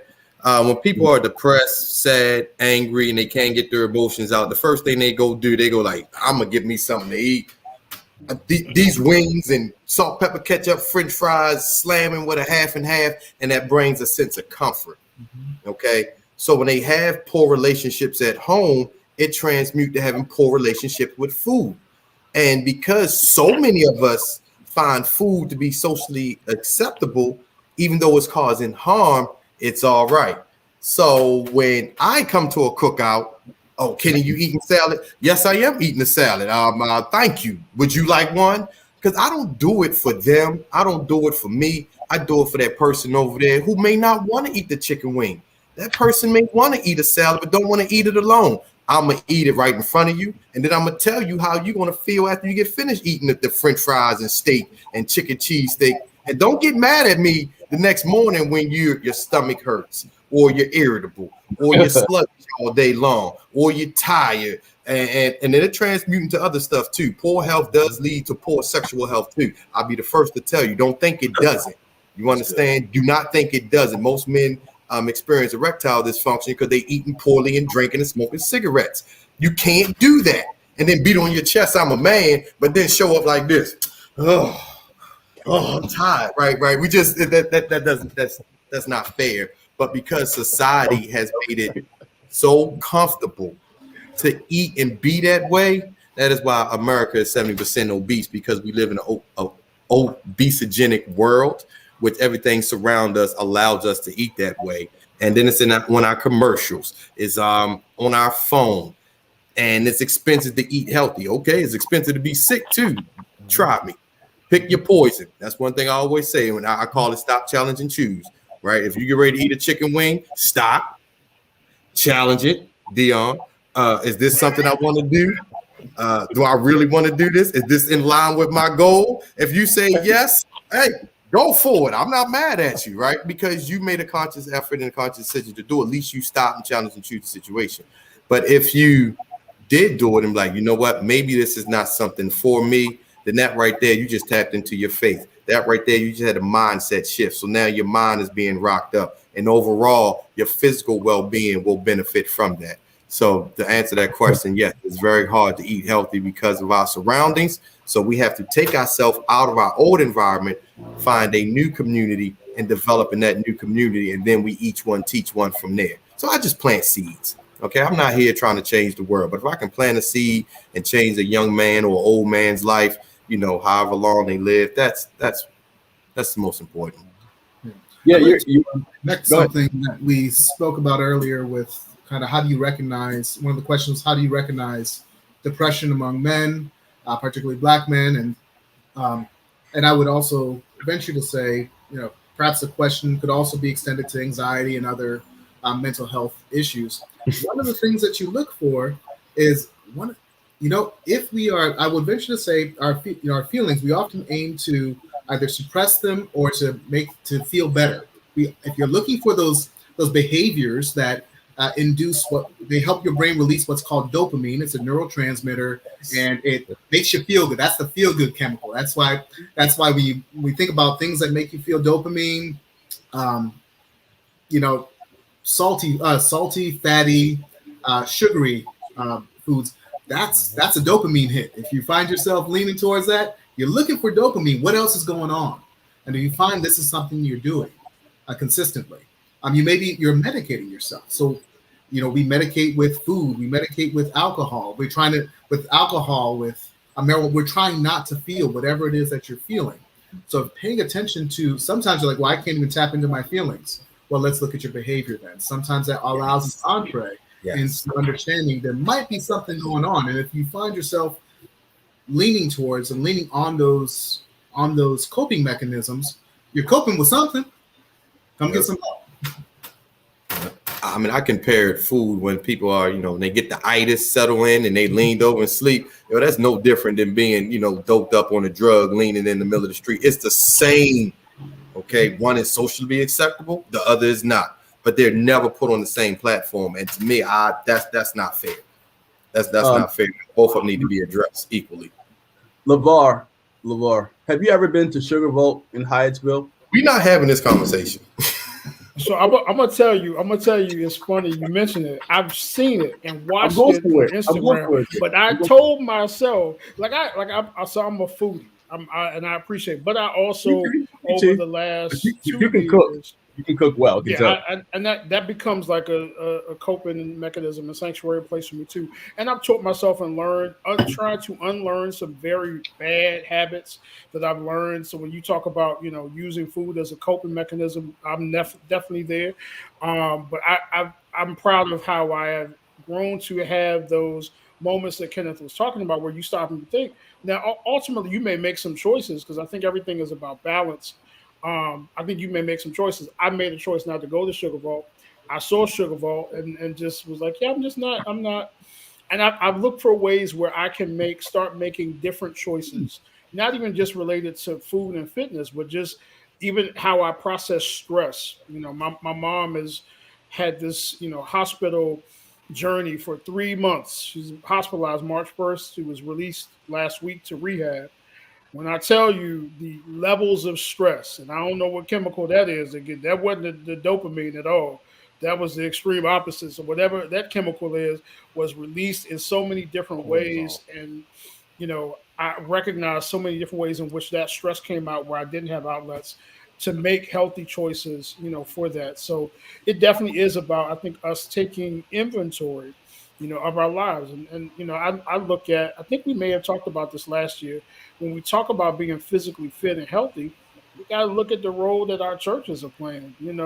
When my church New Mass, like we were having all these funerals, and you go to the repast, and we got the culinary ministry, and you knew that day don't bring lunch, you good, but you also knew if you went to the repast, don't plan to do no work afterwards, because the mac and cheese and the chicken and the greens and all of that, you were done. And so when we hit the pandemic and we stopped doing those, we started having some real conversations like, what are we perpetrating? What are we doing? What are we giving people access to? Well, ain't no brown rice at the repast, no baked chicken at the repast, no, broccoli and Brussels sprouts. And I'll say, and with this, I think with all of these levels of health, what we have to do is make sure that we understand you got to make it sexy. You can't just say, well, eating healthy is expensive. Well, no, eating healthy can be fun. Like you don't have to have it doused with salt for it to taste good. Like I tell my youngest, they come over to my house because now I cook differently.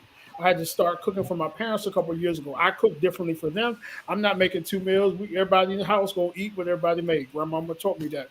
And so I've had to have conversations with them about what it means to eat differently. Yeah, we're gonna use Mrs. Dash, and you're not gonna see Lawry seasoning salt around the table because we're going to think about things differently. And I think if we make choices around all of these levels of health, if we stop and have more of these conversations, again, to Kenneth's point, and really just stop in those moments and just ask ourselves, does this make sense? Does this make me better? Whether it's the relationship or the mental health or the physical health or the spiritual, is this going to push me forward or is this going to take me back? And, last year when I turned 40, I started having conversations with myself that I had not had for a very long time, and very transformative in all of these areas of my life. And I'm better for it, man. I'm better for it. Wow, Mr. Jones, you hit a good point. Big Mama did, and everybody go get Big Mama cooking, and they gonna eat the same food that killed her. And I sit there at repast like, this don't make sense. How much sugar you gonna put in the Kool-Aid? Like, are you serious? And then, you don't know how to live. No, I do know how to live. I am living. You're dying. Okay. And people have to find more enjoyment than food. You understand? Like, you have to find more enjoyment. Go for a walk. Go, you know what? Go out to rural America and go be out there and, whatever, and just walk around in the woods and watch how quiet and peaceful it is. Find enjoyment in that. Train for something. Pick up a book. Go back to school. Stop looking for enjoyment in food because it's so accessible. Talking about live a little. You keep dying a little. I'll see you at the funeral and see who. That's all right. I'm sorry to get worked up, but I'm sick of it. I've lost too many family members and they still doing it. And I'm looking at them like, are y'all serious? Oh, high blood pressure, hereditary. No, it's not. It is not. My mother is 64. Soon as she told me she went on blood pressure medication, I said, no, we not, Francis. No, we not. Denise, get your act together. My mother went from a 16 to a 12. I said, you're going to get to a 10, you good. Because of that, her sleep is better. Her skin is clear. My mom is 64 years old, still working 2 jobs, out working them young girls. You understand me? Okay. And she's no longer on her blood pressure medication. Talking about, I just take a half a pill and eat this. No, you will not, Denise. My mother will be here. You didn't raise me to get this far, to become educated and to be where I'm at now. Turn around and leave you. You lost your mind, woman. This is your investment. Now get up and let's go. Let's go. This is why he's my health coach. We have a love-hate relationship. I really love him like a brother, but we fight. We argue. Because he knows I'm a foodie. I love desserts. I love to eat. But he's helped me. Everybody listening, I promise you, if there's a health coach that I know personally who's knowledgeable, diet, nutrition, and fitness, this is him. It is Kenneth Clements. He will help you out. He will definitely help you out a lot and get you on track. But be warned, he is going to challenge you and pull your card when you give him garbage. Because your body's going to tell the truth. You can't lie. Like, you cannot lie with mental. Physical fitness is God's actions in the flesh. Wow. Okay? So if people don't know what God looks like or how he work or what he do, hey, just look at who you are. Okay? If you want to become better, right? You become better. You work the action steps, like Dr. Hall said. You got to get in the Word. You got to go to Bible study. You got to surround yourself with the right people. Same thing with your health. You got to get in the Word. You got to become educated. You got to surround yourself with the right people. In order to be rocked up, all five of you are helping me, and vice versa. That is how God works. Each one teach one, right? Jesus did not come down here and do a thing on his own, and it was a reason. He grabbed all his. Listen, I don't know nothing about church. I do not go. I just know God. Okay, so if I get stories wrong and confused, I apologize. But he had his boys in them, right? And he told them, look, fellas, hey, I need y'all to run over here, get this, do this, whoop-de-whoop. What he did, he modeled that. He modeled on how we supposed to teach each other and train each other. And I'm telling you right now, I know Jesus wasn't fat. Ain't no way in the world you walking across the desert and you fat. It's impossible. I love it. My son is it's impossible. And I know he had to eat in a certain right macronutrients so he can perform. He wasn't eating fried chicken and fat back and ham. You can't. You cannot do that and get up at 5 o'clock in the morning to be in Jerusalem on time. Okay, so you got to plan ahead. I'm just trying to tell you. That's good. That's true. I'm just trying to tell you, like, all of that ties in. All of it. You cannot do one without the other. You have to. That's good. You hit something too, Kenneth. You said he modeled, because Jesus modeled for them first what to do, and that's how he empowered them. That's right. Same thing. Like I said, I look at your social media. I'm like, look, your results show. It's like my wife I talk about this with my wife all the time. I'm getting this 6-pack, right? Baby, I'm getting this 6-pack. I'm getting this 6-pack. Now she just look like, because like you said, what you're doing is going to show up in your body. That's right. Like I can tell you what I'm doing just by how I present physically. I can tell you what I'm eating. I can say I'm not eating bread. And I'm going to look at you like, okay. Take my turn. I'm letting you know right now that's my fight area right there, that bread. I love it. And all that's just the brain fog. Like when you eat refined sugars, it just sends, like Dr. Water says, it sends receptacles of dopamine to your brain that makes you want to keep eating it. And then as it's coming down, it poses the side effect of you being hungry or you being thirsty. And all it really is just your glycemic index coming down. So it's no different than dope. It's no different, right? It's no different. That is why it is sold in the grocery stores. Okay, they want everybody to eat. Shoot, I wish my business was like the fast food restaurant. I ain't hating. I just ain't figured that bottle out. I just need to talk to McDonald's. Like, look, you feed them when they get sick, send them to me. I give you a cutback. That's what some people do. I'm not saying no names, but you can't own and let me close and say, LeVar, I know you haven't been. I brought up Sugar Boat and y'all ran with it, but it's a black-owned bakery in DC. Very good, very very good desserts, and I've been about 6 times. Don't judge me. But Kenny, one time, very very good desserts. They have an IG page anyway, but very good desserts. But one time, I sent Kenny a picture of the line outside Sugar Boat. If you ever go on a Saturday or Sunday, there's a line. And when he started breaking down the analogy of people standing in line and for drugs and things like that, it just, if I haven't been to Sugar Boat in about a year, it's about time I need a return trip, but I haven't been in about a year. But that analogy really, stuck in my mind as far as what we're putting in our body and our health and wellness. So it's all connected and related. And you're right. It does affect your mood and your sleep and your energy. So thank you. So we are at our endpoint tonight. This has been phenomenal. I mean, a phenomenal discussion, dialogue, and exchange. All of you are great at what you do and a wealth of knowledge and information. I am going to ask each of you to give us a 1-minute closing statement to all of the men. There's a lot of people actually that tuned in on the various pages and platforms, to give a 1-minute closing statement to all of the men listening, as well as how people can follow you, contact you, any products or things that you have, you can share those too. So I am going to ask LeVar to go first. Well, thank you, Dion, just for, again, having me back with you all tonight. Appreciate all the brothers here. And I would, again, just challenge those listening and those who go back and watch this, after tonight, identify what you can do.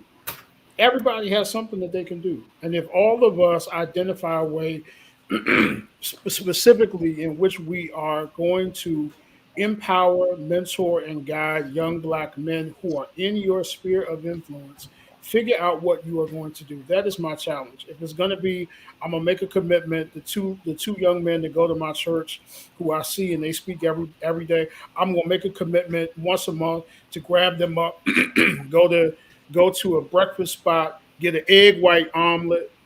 Kenneth, that all right? Okay, that's right. All right. That's right. Good. Go take the brothers to breakfast, top it up with them, go to Walmart. I'm going to spend some time with these young brothers once a month. And in that act, you make a difference in the world. My challenge to everybody listening, figure out what you can do. And if all of us do what we can do, we can make a bigger difference in the lives of young Black men. You can follow me at I am LeVar Jones, Twitter and Instagram. Also follow the work that Project Goodman is doing at Project Goodman across all social media platforms or projectgoodman.org. Thank you. Cliff? Yes. Dion, thanks for having me tonight. It's been a pleasure and a privilege. I would just remind men and challenge you to check in on your mental health because it matters. Don't take it for granted. Every aspect of your life feeds off of one area. That's why I talk about holistic health. All of it works together. So check in on your mental health, challenge yourself to be okay feeling your feelings. And if you need to talk to somebody, I encourage you to step out. It takes more courage to step out and reach out and ask for help than it does to hold it in and try to handle it on your own, regardless of what's been put in you. Because I know that's been the narrative that's been shared with a lot of us, that a strong man can take everything. But like we've been talking about, a lot of strong men are dying early.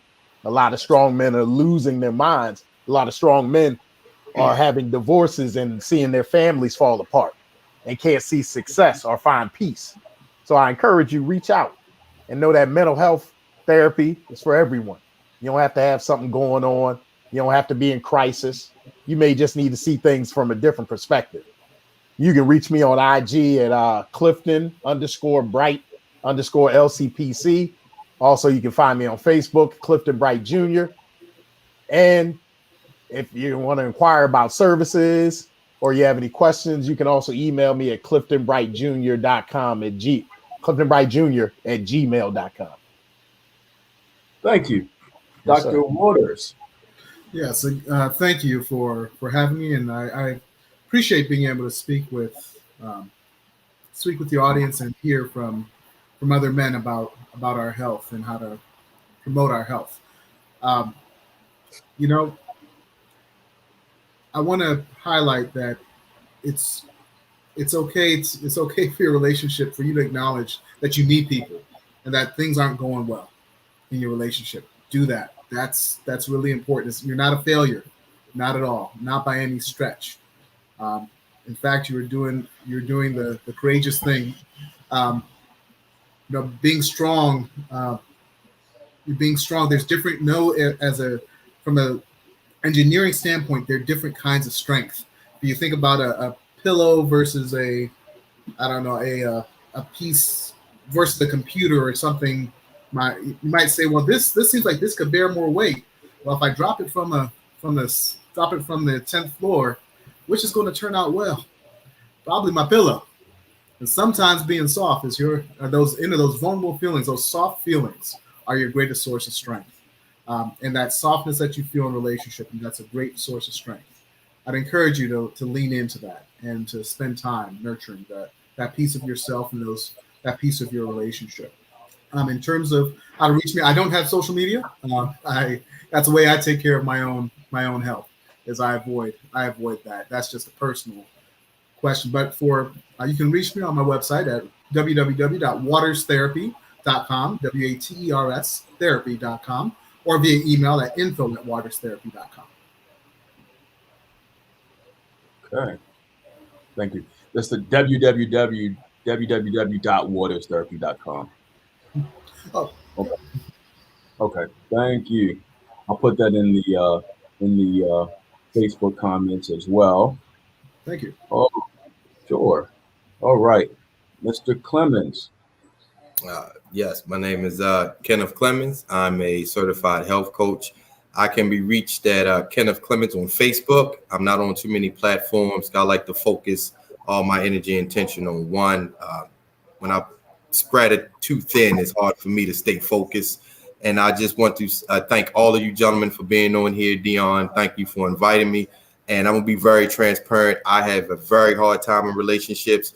I struggle with relationships, and I reached out to Dr. Waters on here for his phone number. So I'm going to get help and to better my relationship with my girlfriend, Jackie Dowsemmer, who I love very much. But I know I need to become better. Just because I'm strong in the gym and strong everywhere else, I am weak in that area. And I'm here to say I'm training to get better at it. And I'm going to get me a coach so that I too can be rocked up for the next young man that comes my way, because you never know, he may need help in his relationship. So it's no need for me to shut out one door or be closed-minded in one area that I fall short in, because it may help someone else. So it's not about me. But ultimately helping someone else out, God's work, you end up get blessed and highly favored too. Thank you for having me. God bless wonderful evening. Thank you for accepting, and thank you for your openness and transparency. Appreciate it. And Dr. Hall, closing words to the men and ways that they can connect with you. Yes. First of all, I'd like to thank you, Dion, for giving me this opportunity. You know, men is where it's at for me. As long as I'm alive, they'll have a voice, and they will get better. They will get stronger. They will get wiser. Because when I found out what my why was, yes, I understood that I was supposed to be that strong man to help make another man strong. So I would share with the men today that you've got to get spiritually strong. Yes. There's going to be times when nobody else is going to be around, and you can call on God and understand that He's going to be there with you. He promised us that He would never leave us nor forsake us. Yep. You know, but you got to take Him at His word and find out for yourself. You know, so I'm going to say, every man on here, try Him. The word says, "Oh, taste and see that the Lord is good." Taste and see for yourself, and then get an accountability partner that you can be transparent in front of, so that you don't have to carry this thing by yourself anymore. Because there's a lot of us out here that are carrying the weight because we don't want to share and we don't want to trust. But if you trust yourself, then you'll be able to trust somebody else. And I will leave that with you for tonight. You can reach me on Facebook at Dr. Rodell Hall. You can also reach me at weourusmovement.gov.org, and you can connect with me at the Oliver Rec Center on Tuesday nights, 1400 East Federal Street from 5:30 to 7:30. We're life coaching from ages 10 to 30, because at the end of the day, even men need coaching, including myself. So I'll never exempt myself from growing even more. Thank you. Thank you all for sharing. We're going to ask you all to stay on for a moment after we discontinue the live. But we want to thank our listening audience for tuning in as we hosted the second annual Men's Health and Wellness Summit, which was a great success, and delving into issues of physical health, mental health, spiritual health, and relationship health and young men's health. So, we could most likely have this discussion for a few more hours, but we you know, so much to tap into and to look at and consider. But each of you are doing the work in your various connections and networks and communities. So we want to thank you all for being a part of this second annual Men's Health and Wellness Summit, and you know, being easy to work with and connect with, and you know, follow through and everything for you all during this Father's Day weekend too. So thank you all. Thank you much. All right. So we are going to say good night to our listening audience, and thank you for joining us. Take care. Good night. Night.